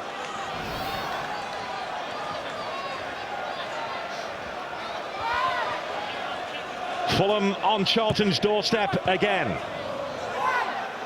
Gallagher. There's Tom Kearney. For once his touch let him down.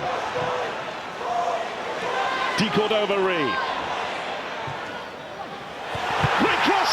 Kearney kept out by Phillips. Mitrovic forces the ball home. Sheer brute force. Another twist on the Thames. Well, Dylan Phillips is so unfortunate here because he produces a hell of a save. Tom Kearney has to go back, but they don't organise well enough, Charlton. A lopsided, Decalled over Reed, throws the shoulder and he just delivers a delightful ball into an area. It's Kearney arriving, should score. Phillips, magnificent save. And as it comes back out, still has a bit to do, he uses his brute physical presence. Mitrovic up against Sarr and he just so pokes it into the net.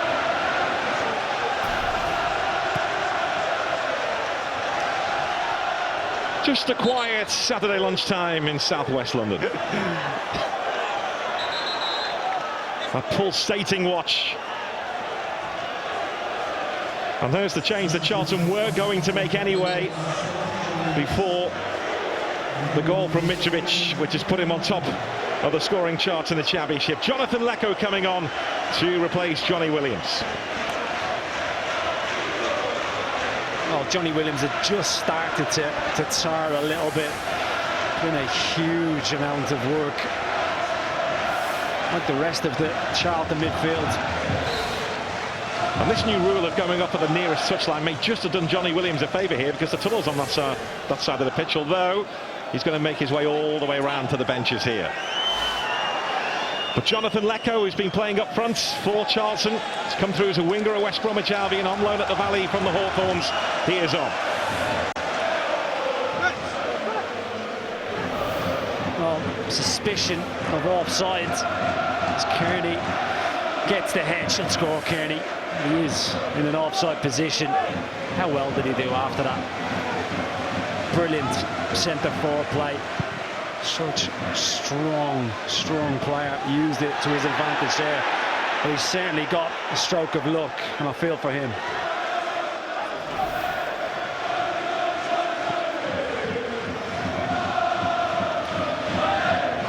Well, a slight of luck for Fulham because Mitrovic was offside.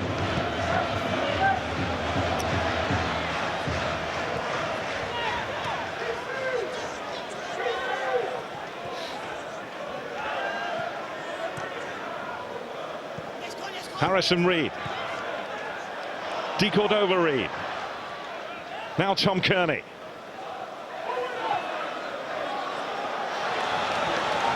Harrison Reed on the charge. There's Cavaleiro.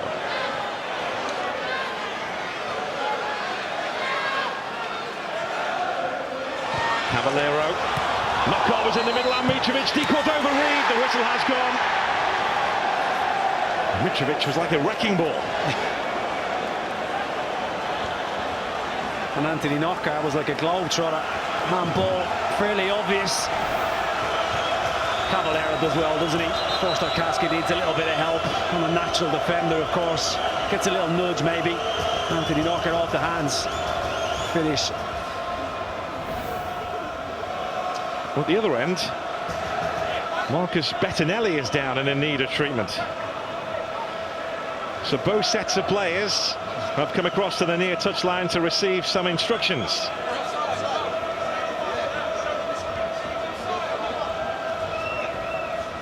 So, an opportunity here, possibly, for Marit Rodak to get onto the pitch.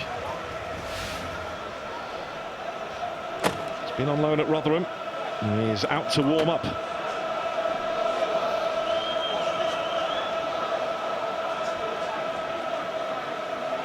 What do you think both managers are saying here? Well, in terms of Scott Parker, he'd be happy overall with the reaction, surely down to energy levels and asking more questions. Lee Bowyer will be aggrieved once he finds out the goal was offsides. He has to react again. The energy levels will be an issue for me with the Charlton players. They've put such a huge amount of effort into this game. What's he got from the bench to maybe help things? And the other side of it would be Cavaleiro up against Forster-Caskey. Forster-Caskey was so good in the first half going forward. He's not a defender. Needs a little bit of help. Maybe he should just tweak things ever so slightly. See Sarr's position on the left-hand side. Maybe he might go and take Cavaleiro.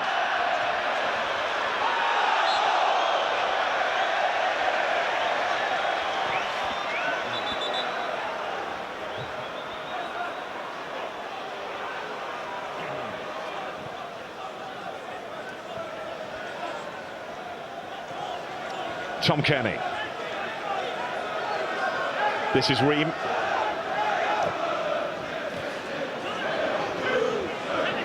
Now Solly. He used to go and watch Charlton when they were in the Premier League.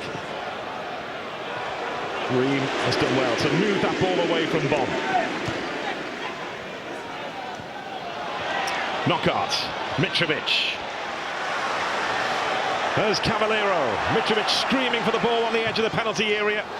He was the target, but beyond him, De Cordova-Reid will try and keep this alive for Fulham.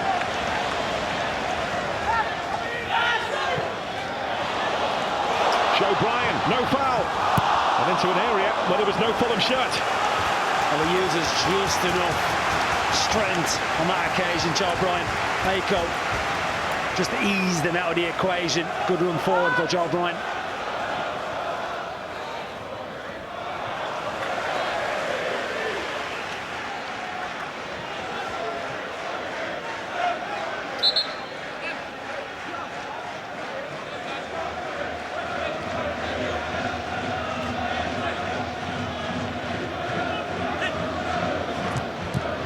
That's Bradley.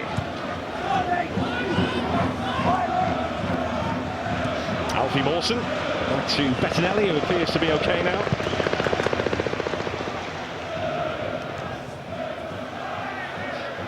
Ream. Mawson, he's told Cavaleiro to get on his bike up the pitch. Johansson picks up. Cavaleiro is screaming for it. Cavaleiro, Phillips flying through the air, gets two fists on it.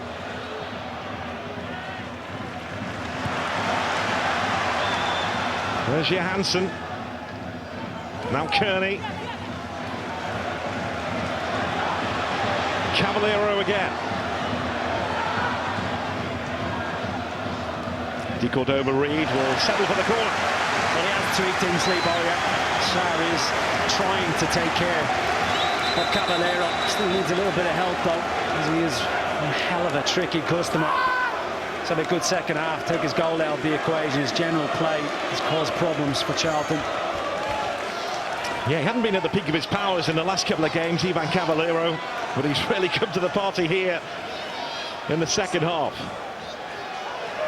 Mitrovic being bumped around in the box again, just trying to draw the referee's attention to what's going on.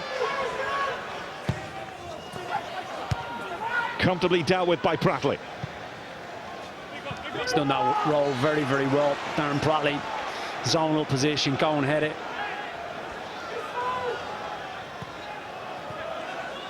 Cavaleiro. Johansson tried to pick out the run of Cavaleiro. There's Alfie Mawson.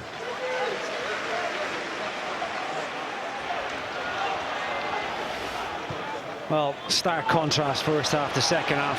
Fulham very much in the ascendancy. And it's another cross over the head of Mitrovic. But this is what they have been working on, crossing the ball more rather than constantly passing the ball and recycling it. That's what Fulham have been working on. There's Bonne.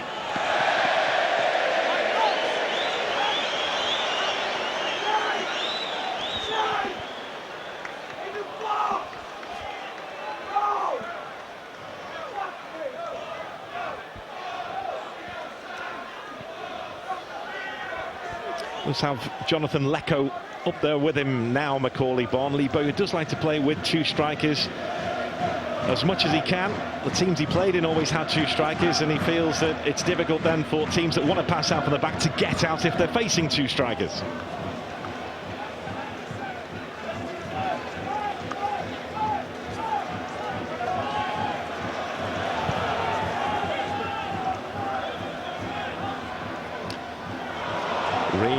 Thought he could bring the ball under his spell, but Bonne picks up. Here's Galagher.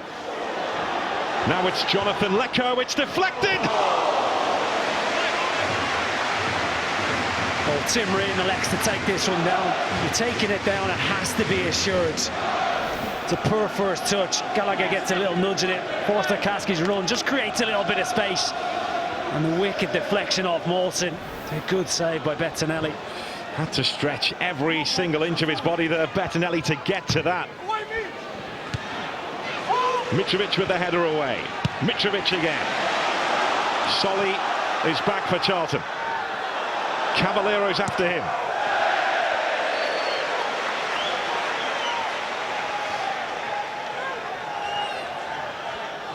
Well, we said this would be great theatre here today, and it has been box office. And we've still got 18 minutes to play, just under.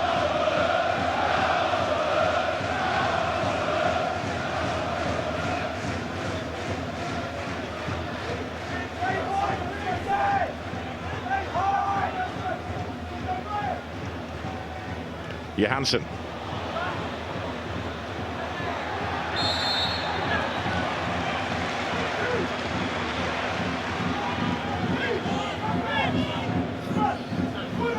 There's Johansson. Knockout. Now Reid. Third successive season on loan away from Southampton. He's been at Norwich and Blackburn, who wanted him back this season. Now he's at Fulham. There's Kearney. Knockout. Tom Kearney. Reid. Charlton just backing off. Reid. Tom Kearney. This is where he's dangerous, particularly on his left foot. He's flicked the ball out to Cavaleiro. Cavaliero's cross. Decoed over Reid, and Phillips gets down to it. He has made a difference. Decoed over Reid. It's just his general game. It's infectious. He makes things happen because he's always on the move. And he does well to get across. Forster-Kaski generates a decent header. Difficult one to beat Dylan Phillips from there. Scored 21 goals 2 seasons ago. At Bristol City, Bobby decoed over Reid when Lee Johnson switched him to a striker. And that earned him that £10 million move to Cardiff. And Cardiff are hoping to build their team around him this season, but late on, he said he wanted out and headed off on loan here. Scott Parker applauding as Fulham tried to play their way out from the back. He will accept responsibility for anything that happens, Scott Parker, because he wants his team to play this way. Well, the personnel that they have to a degree. I thought they got a little bit of joy in the first half by playing off Mitrovic. We touched on it in the first half. They were so vulnerable in wide areas, Sarah up against knockouts. In the second half, they have taken advantage of that, mainly with Cavaleiro. Well, since the equaliser, again, it's a stark contrast to what we've seen in the first half. A lot of it in and around Charlton's 18-yard box.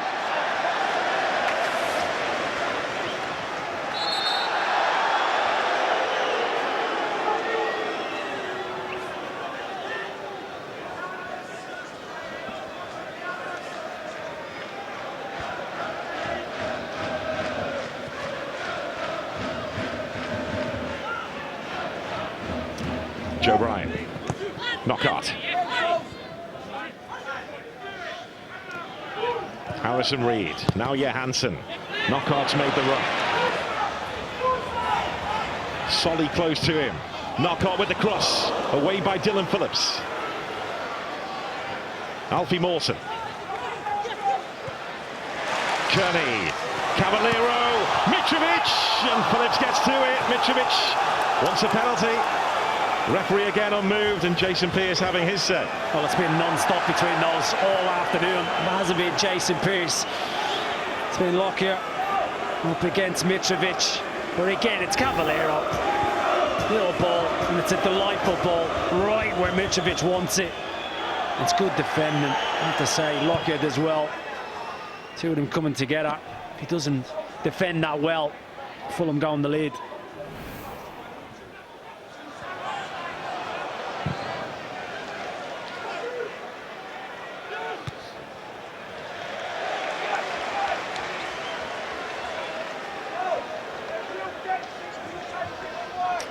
Well, in the summer, Lee Bowyer watched footage of every championship team that Charlton would come up against this season, apart from those who changed their managers because it wouldn't have been relevant. He watched footage of every team he would face, and he said to his players, you have nothing to fear. Apart possibly from Leeds, who Charlton beat anyway, but you have nothing to fear. And as the season's going on, players are believing him. They're holding their own here, but Knockout with the cross. Fulham are coming on strong, and that was blatant from Mitrovic. Well, here we go again. Always close to the edge, isn't he? Alexander Mitrovic.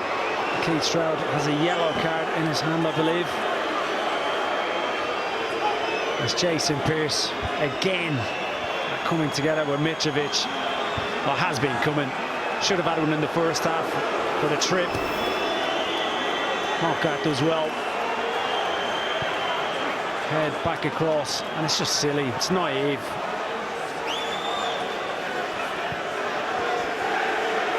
A running battle between those two, which is not over yet. I thought you said he was getting better. Well, he says he is.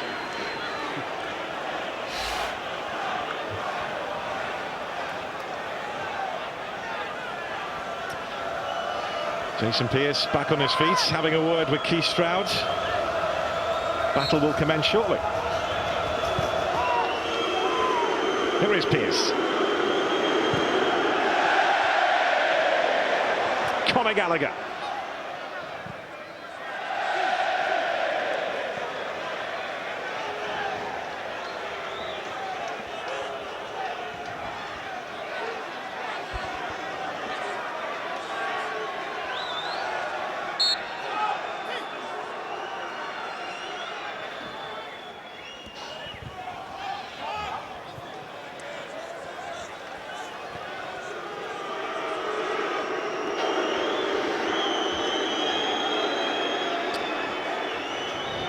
Chris Coleman here alongside Kit Simons, former Fulham manager, memory of their Premier League days, of course, and his former club Crystal Palace in combat against West Ham. Saturday Night Football, 5 o'clock on Sky Sports Premier League, another London derby.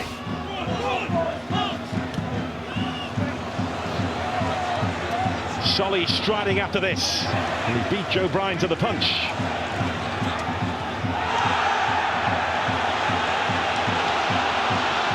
Johansson. 10 minutes to find a winner here. Kearney. Anthony Knockout.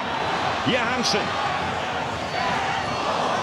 Lockyer in front of Cordova-Reid. I have so much admiration for Charlton. I really do. The way they approach the game, how much they're digging in. And they're going to have to continue doing that for the remainder of this game. I think that was George Lapsley who was just pushed out of the way by Stefan Johansson to get to the ball. There has been an edge to this game.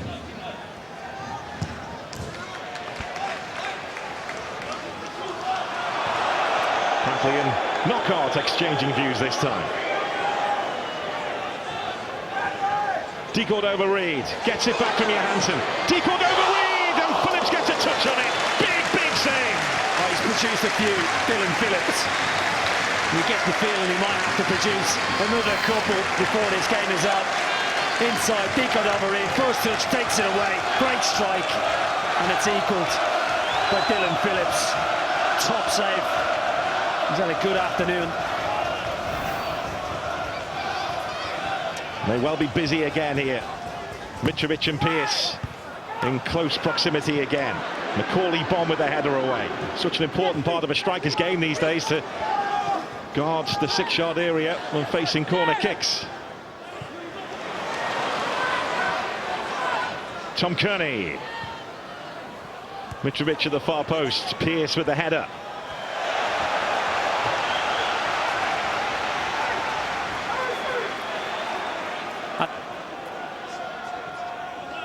Fulham's aim is promotion. Charlton's aim is survival this season in the Championship.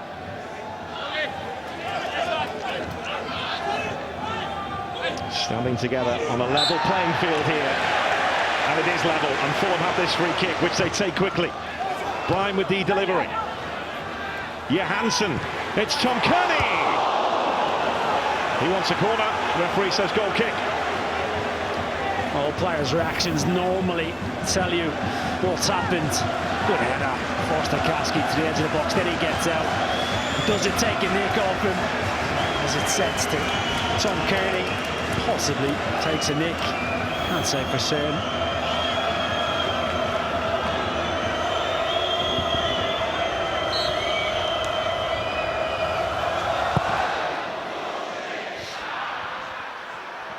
Well, the coaching staff have been just as pleased with what Tom Kearney's been doing off the ball as on it in recent weeks. Scored some blockbusters. Loves the top corner strike, Tom Kearney. And Fulham would love a top corner strike from him now. De Cordova-Reid, who's been excellent since coming on. Important block there by Pearce. Harrison Reed, Mitrovic in a battle with Solly, Dylan Phillips. He's done well to keep his eyes and hands on that. Done very well. Comes and relieves the pressure, Dylan Phillips. Charlton with a man down. It's Darren Pratley. There's a lovely photo of Dylan Phillips when he first signed for Charlton as an under-9, and Charlton used to get senior players in the photo with the youngsters, and one of the senior players standing behind him is Scott Parker. At the moment, Dylan Phillips' big save denying Scott Parker's Fulham all 3 points.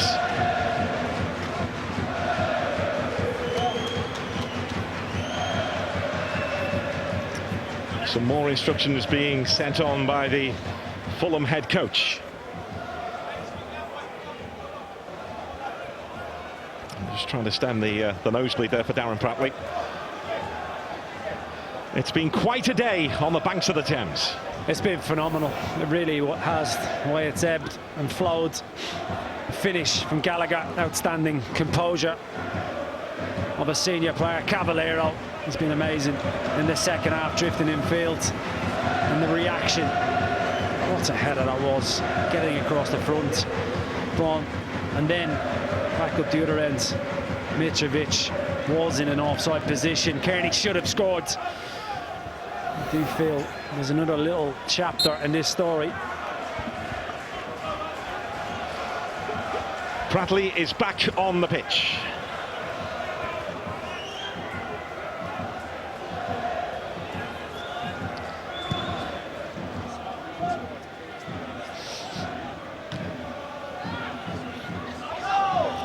Knockout. Harrison Reed gets it back from Johansson.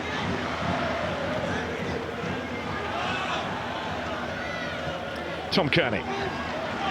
This is Bryan.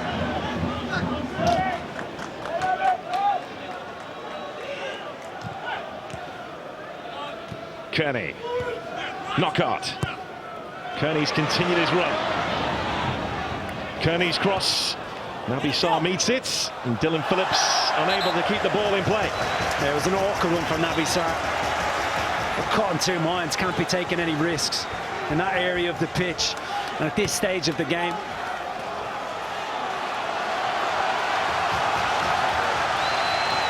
The roar from the Hammersmith end.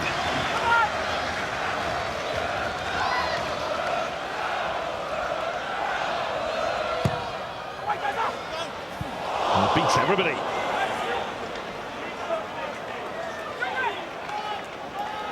Well, it's Mitrovic up against Jason Pearce again. 6 in the 9, 6-yard box. And it's good defending. Just ushers Mitrovic away from it. It's been going on all afternoon. A little bit of each other's jersey. Very, very difficult for Keith Stroud to identify who has more. Josh Onema has been sent on by Scott Parker. Stefan Johansson makes way. The final change. The final card played.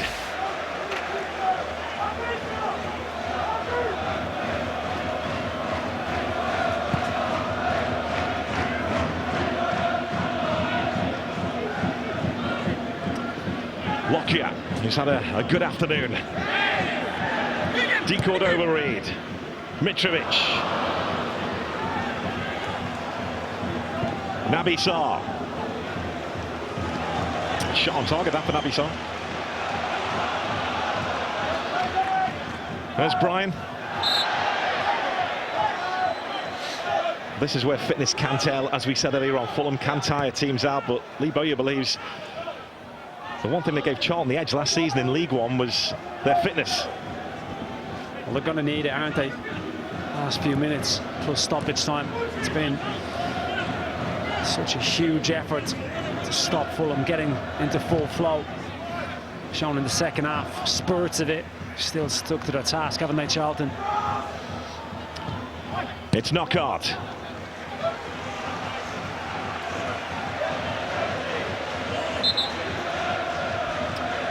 Change on the way from Charlton. Another West Bromwich Albion loanee, Sam Field, coming on, and he will replace Jake Forster-Caskey.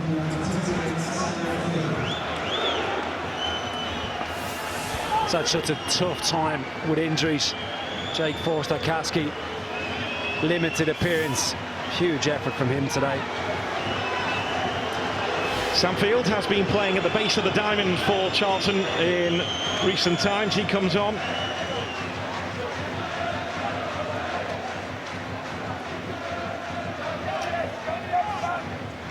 As Charlton look to see this out. They will take a point from South West London right now, Charlton.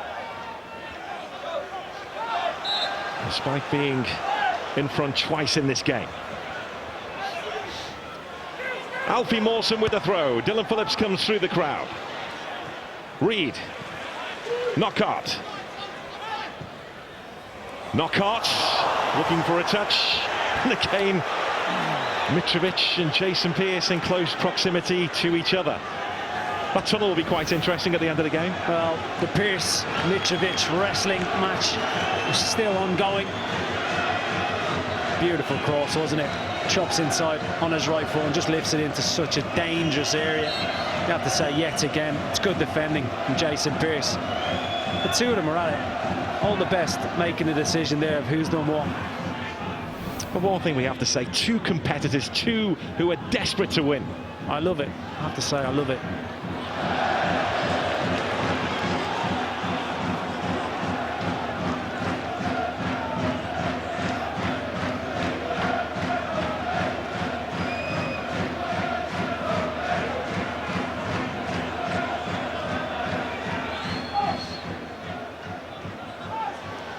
Decored over Reed,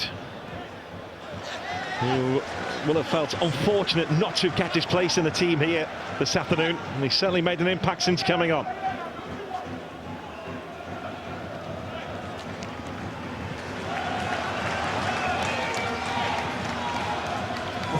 Seven additional minutes. Cavaleiro fires that in, decored over Reed, and somehow Phillips got to it. How did he manage to do that? He has had, quite simply, a heroic second half. Dylan Phillips.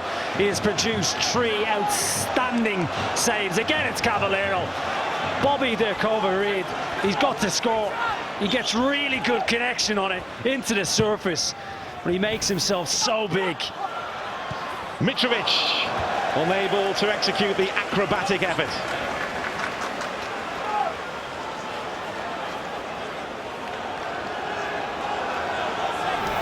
What a save.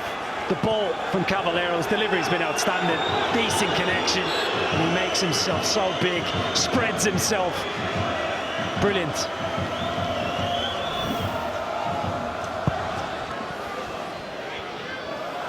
Well, I mentioned earlier, he's been at the club since the age of 8. Dylan Phillips, there's that photo of him with Scott Parker. Scott Parker will not be wanting a photo with him at the moment.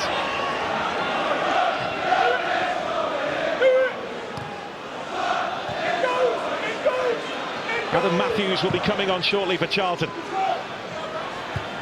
That's Darren Pratley. Here come Fulham again. Knockout. Cavaleiro. Onoma. Cavaleiro. Solly in the way this time. Onoma. Jason Pearce gets to it. It's been a monumental effort at the back from Charlton, but Fulham are coming over the hill again. Onoma. Mitrovic.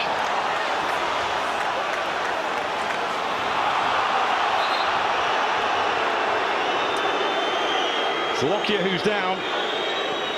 The fourth official was just about to confirm the change, but he's been stopped by the Charlton coaching staff because Tom Lockyer is in need of some treatment. Well, not once has Mitrovic managed to find himself free, alone. A spare couple of yards to really hurt.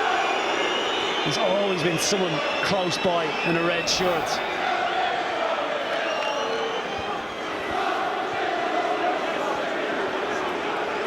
I did see the number, by the way. It was 17. Macaulay Bonne. So yes, they're sticking with that now. With Lockyer back on his feet. Matthews on, Bonne off. And the intention clear.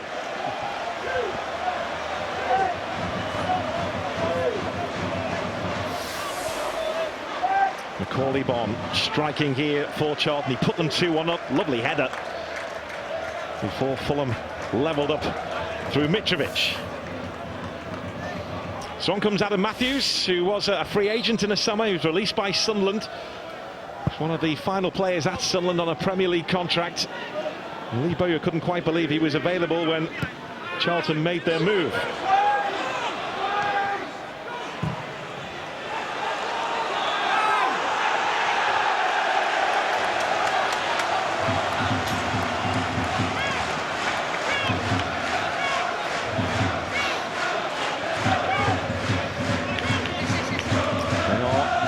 To sing their team home here to what would be a vital point in this London derby.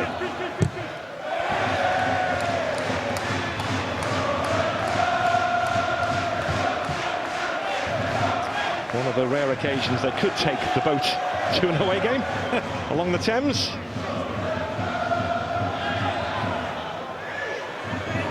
There's Solly. Solly goes down. And in that corner, Knockout was down too and wants to wrestle the ball away from Lecco.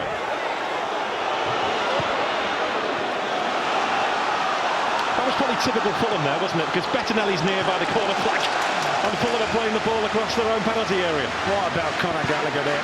Into injury time, and he still has the energy to go and press to try and stop Fulham playing out from the back. Brilliant. This is what the championship is all about. It's been a fabulous watch. And maybe another twist to come because Fulham have a free kick.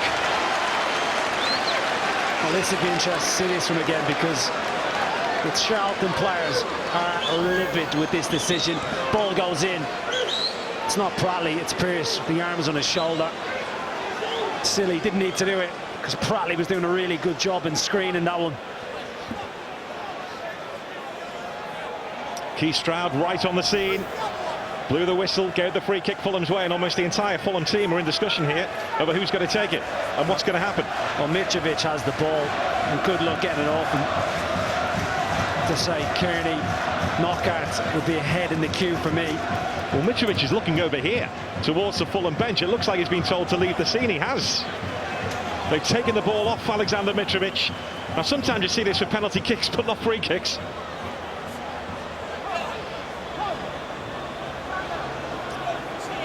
Knockout standing over it.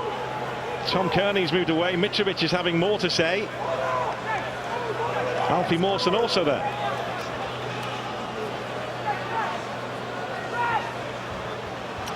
So Mawson or Knockout. One swing of a boot which could win this London derby. Alfie Mawson over the top, and he will not want to go near Mitrovic. Well, I was surprised it was Alfie Mawson. Thought Knockout Kearney would be favourite. Doesn't get the dip required to really trouble Dylan Phillips.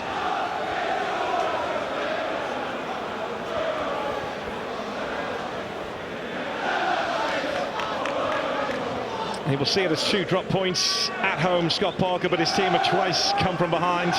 Lee Bowyer, again, his Charlton team defying the odds. That's what they do. Yeah, look, it finishes like this. There can be no arguments, no complaints. Charlton absolutely deserve something from this game. The energy, the attitude, the application, it's been outstanding. That clearance almost took this temporary gantry down. That was hit with meaning. Out of Sajaki. Joe Bryant. Blocked by Solly. Will it carry behind for a corner? It will. One last chance for Fulham to win this.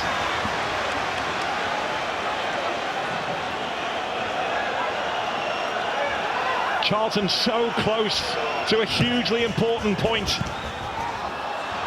Gets away from Mawson. Pratley deals with it, but it's coming back at Charlton. Knockout.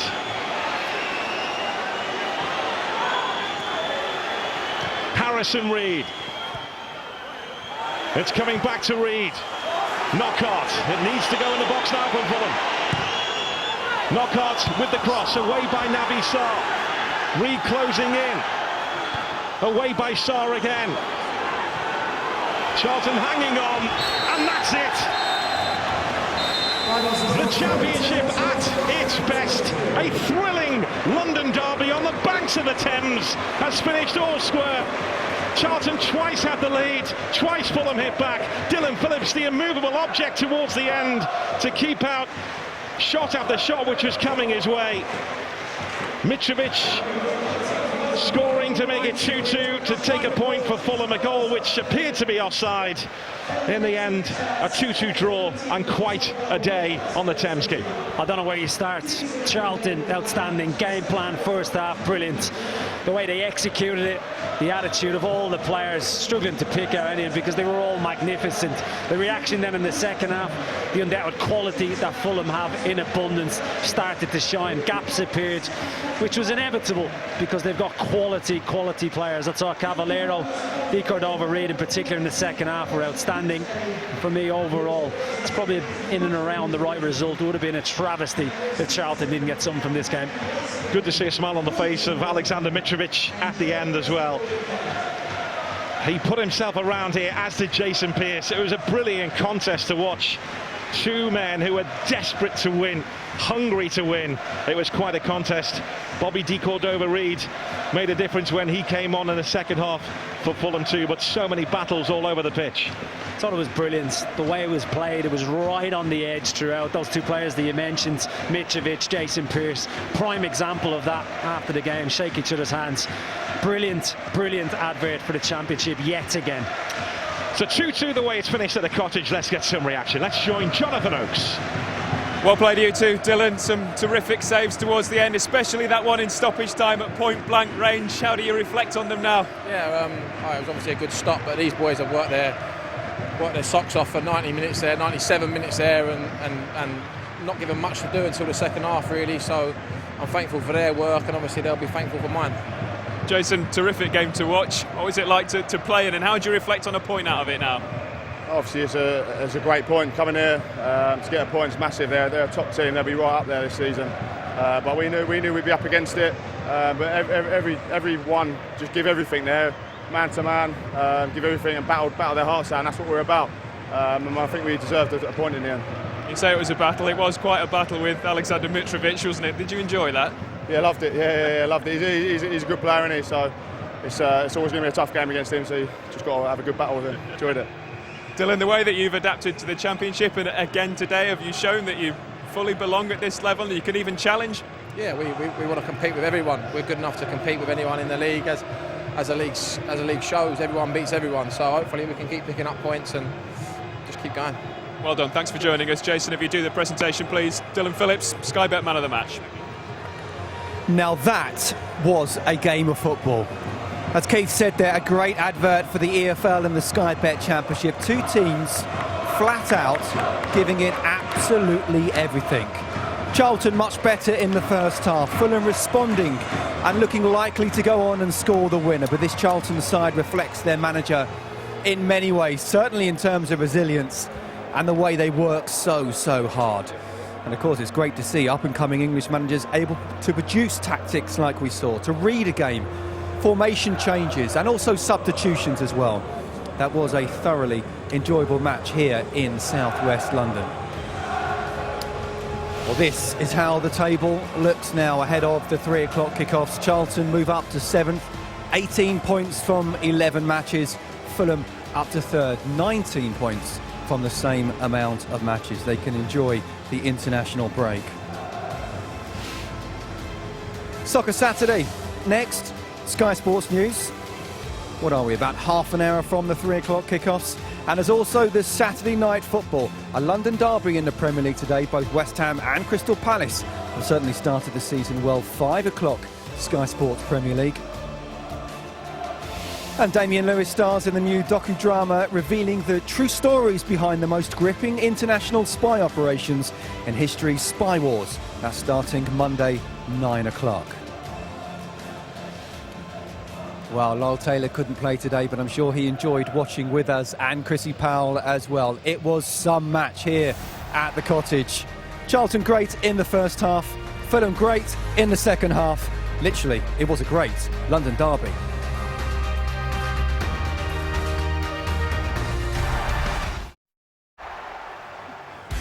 What a game here at the Cottage between Fulham and Charlton. Tactics spot on from Lee Bowyer in the first half, and Conor Gallagher put them 1-0 up. In the second half, Scott Parker changed his tactics and even Cavaleiro made it 1-1. Back came the visitors 94 seconds later for Bonne. But Fulham never gave up at all, and after a little bit of a wrestle, Alexander Mitrovic got the equaliser. Well, these are the match facts. 20 attempts to 14 for Fulham. 16 of those 20 came in the second half. 7-5 on target. They had more possession, but in the end, this game could have gone either way. And delighted to say, Lee Bowyer has joined us now. Lee, how do you feel about that game? You must be really proud of the boys putting the performance like that at the end of what was a very tough week. Yeah, I can't praise them enough. Like, I just went in there and I said, like, you be proud of yourselves. Like, you're a pleasure to work with. I've got a group of lads that just give me everything every time, Scotty. I say it time and time again. And I say that they're surprise people, and we will surprise people, and not just out of possession, like their work rate, but even in possession. You've got to be brave. Come in here like against a top Fulham side. So I think, like, especially first half, I thought we was the better side first half. So yeah, they should be proud of themselves. You gave one of the best teams in this division an absolute fright, certainly in that first half as well. Do you feel the tactics were spot on? Yeah, I think that it worked first half, more so, especially first half. I don't think that they could get through us, and we defended well, and we set traps, and we won the ball in good areas. The only disappointing thing, if I'm going to really be picky, is that once we won it, then we didn't really take care in the final third. I think we could have had more. If we'd have took care of the ball in the final third more, we would have created more chances, and we could have maybe been 2 or 3 up. But you did get that one in the first half. Very well worked goal as well. Yeah. Great ball from Jake. Obviously, we've got seven injuries at the moment, so Jake's playing at left wing back where he's never played in his life, and he's, what a ball this is. And Chris Solly's awareness, Connor's just arriving. Great finish into the ground, keeping no chance. So yeah, what a goal.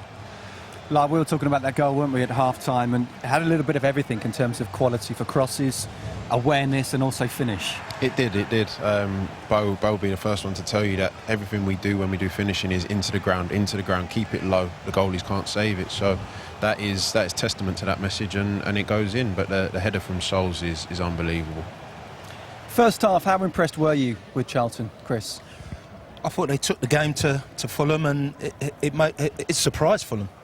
You know, they never got themselves going. And what I was going to ask Bowyer was it why you went to a free? Because you actually went man for man on the press, and they couldn't get out. And when they tried to play short, you was on them, and it was really aggressive press. And like you say, if you took care, you know, 2 or 3 times, you would have got goals. So was that your thinking going to a free today?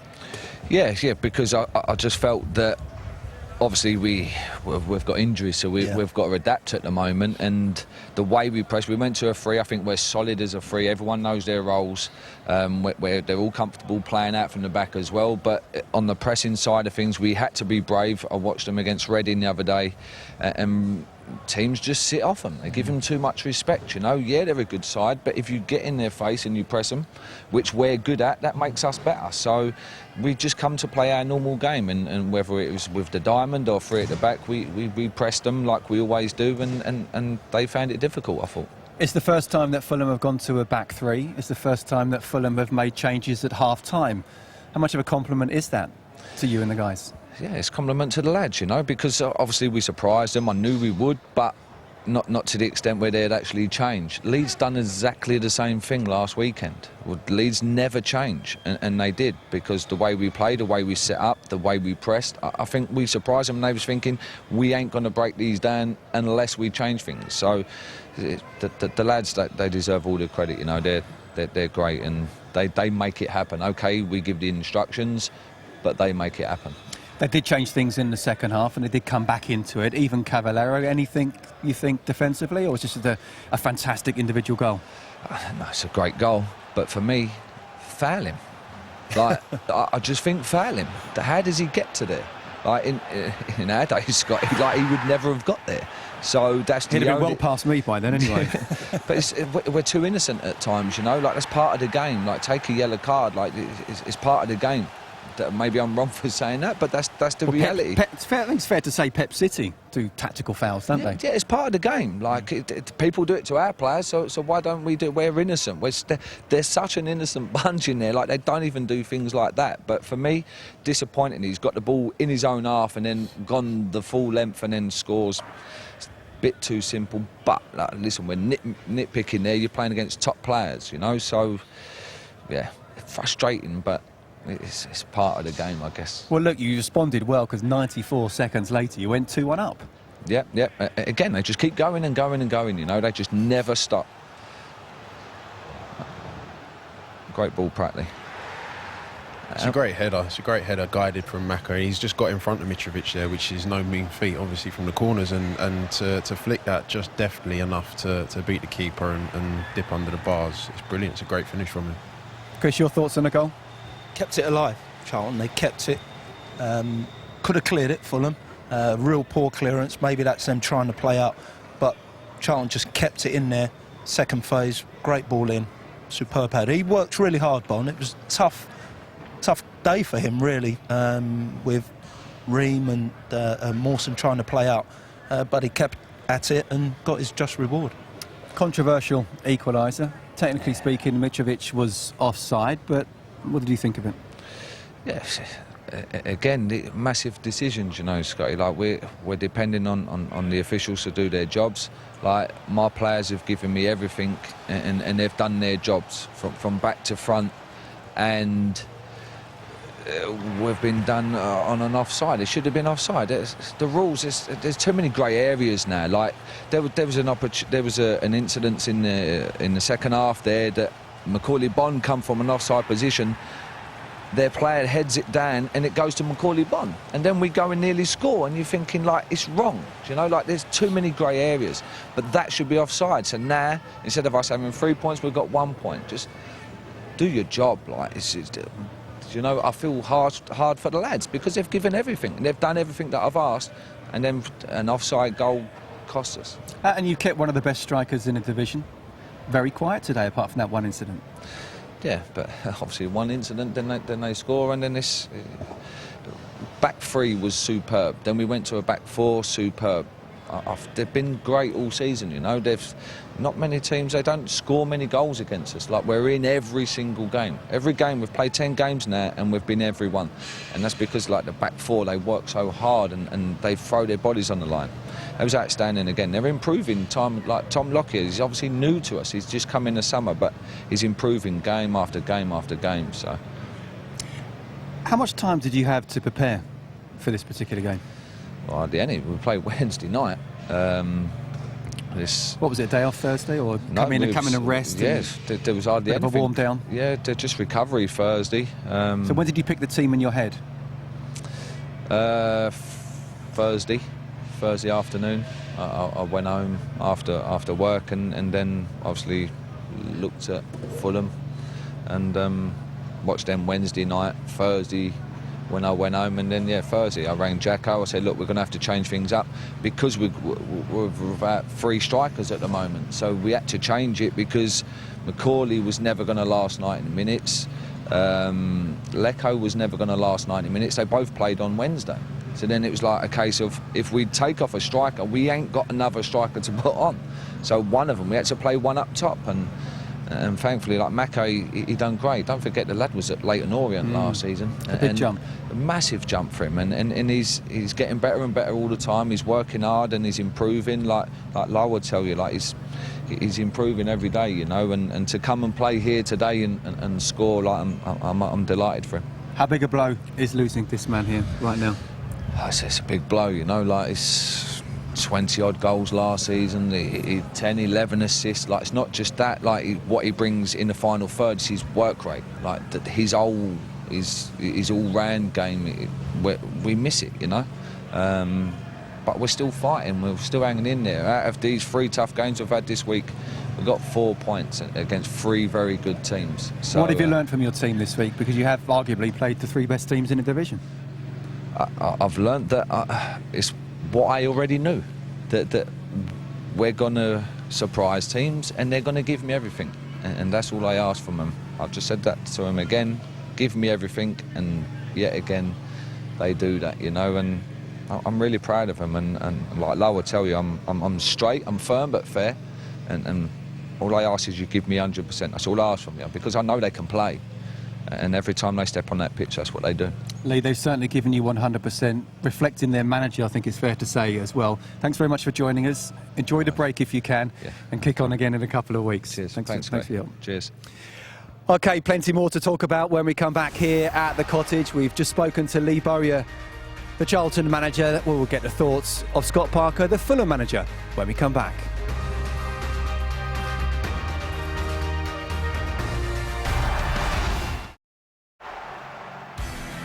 Cracking game here at Craven Cottage. Scott Parker's Fulham side certainly, well, tactics-wise, Lee Bowyer did extremely well. He changed it in the second half. They came on, they very nearly got the winner as well. They didn't in the end. But let's get his thoughts with Jonathan Oakes. Scott, all things considered, is that an acceptable point in the end?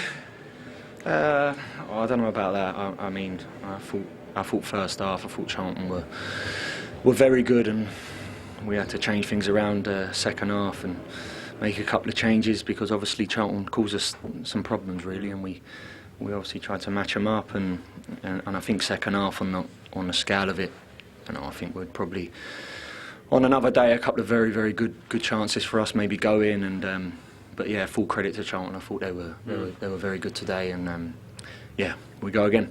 What had you seen first half that you didn't like, that you were trying to affect with those changes? I felt we just lacked a little bit of energy really, and had a lot of numbers inside the pitch. Obviously, wing backs were causing us a little bit of problems. Switch of play was causing us a little bit of problems. So yeah, obviously tried to get someone up alongside Mitrovic a little bit. Felt our outball was Mitro direct. They were man for man really in them areas, and just felt in the first half we probably didn't have enough bodies around him.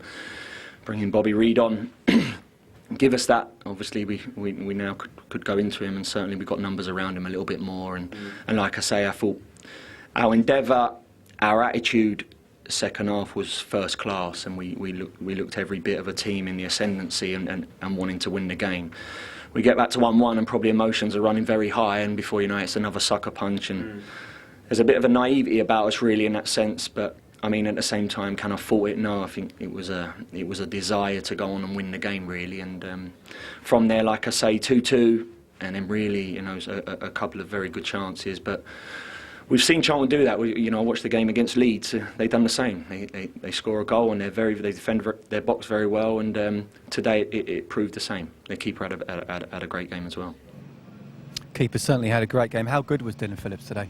Oh, Dill was unbelievable. I think there was 3 saves. The one before the Mitrovic goal, the one he tips over from Bobby Reid. This one, it moves, it dips, and he just gets the top hand to it. And I think without Dill in now, I think we concede 4. But that's his job, and he rightly deserves the rewards of being man of the match. How good is he generally? Dill is a very, very good goalkeeper. The only thing with Dill is I've seen him almost lose a little bit of confidence with his kicking before. Not now. He's unbelievable, and he's so consistent now in his kicking. Last season he was a little bit, sometimes he's unsure whether to ping that one or to ping that one, and now you see him, he's clean and he's so consistent with it, and Dill has the makings of a top goalkeeper. Fulham also hit the woodwork twice as well, didn't they? Will they feel that second half performance perhaps they deserved all 3 points, or would that be harsh on Charlton? I think that'd be harsh. I mean, that was quite a fortunate ball that hit the bar from Brian. This was a really good move. Defenders got sucked towards the goal. The pull back from Mitrovic hit the bar again. So, listen, they defended their goal. They were a bit fortunate, but I believe they earned the right today to get that point. And you're talking about Dylan Phillips. He's still a very young goalkeeper, very young. He's got a lot of games behind him. I think he'll get better and better each year he plays. Like most goalkeepers, he's got a long way to go in his development, but he's a very good goalkeeper. Made some great saves today. OK, listen, Lyle, all the very best with that knee injury. Look forward to seeing you out on the pitch sooner rather than later. Thanks for your time today, Chris. Always good to see you. Thank you. OK, Soccer Saturday next on Sky Sports News. Jeff and the guys gearing themselves up for the 3 o'clock kickoffs. And the Saturday night football is West Ham against Crystal Palace. 5 o'clock for that one. Fantastic game here at the Cottage. 4 goals. Could have been more. In the end, it ends the draw. Solly's at the far post. It's Galagher! He's back in West London and he's living the dream. Cavaleiro getting onto that. He's away from Naby Sarr. Cavaleiro! It's magical! It's genius from Ivan Cavaleiro! Pratley's cross, and the header's in! Macaulay Bonne!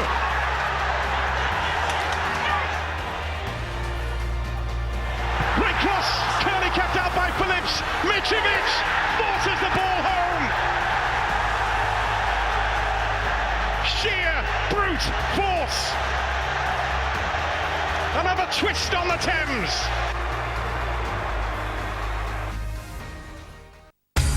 Sky Sports main event. Feel it all.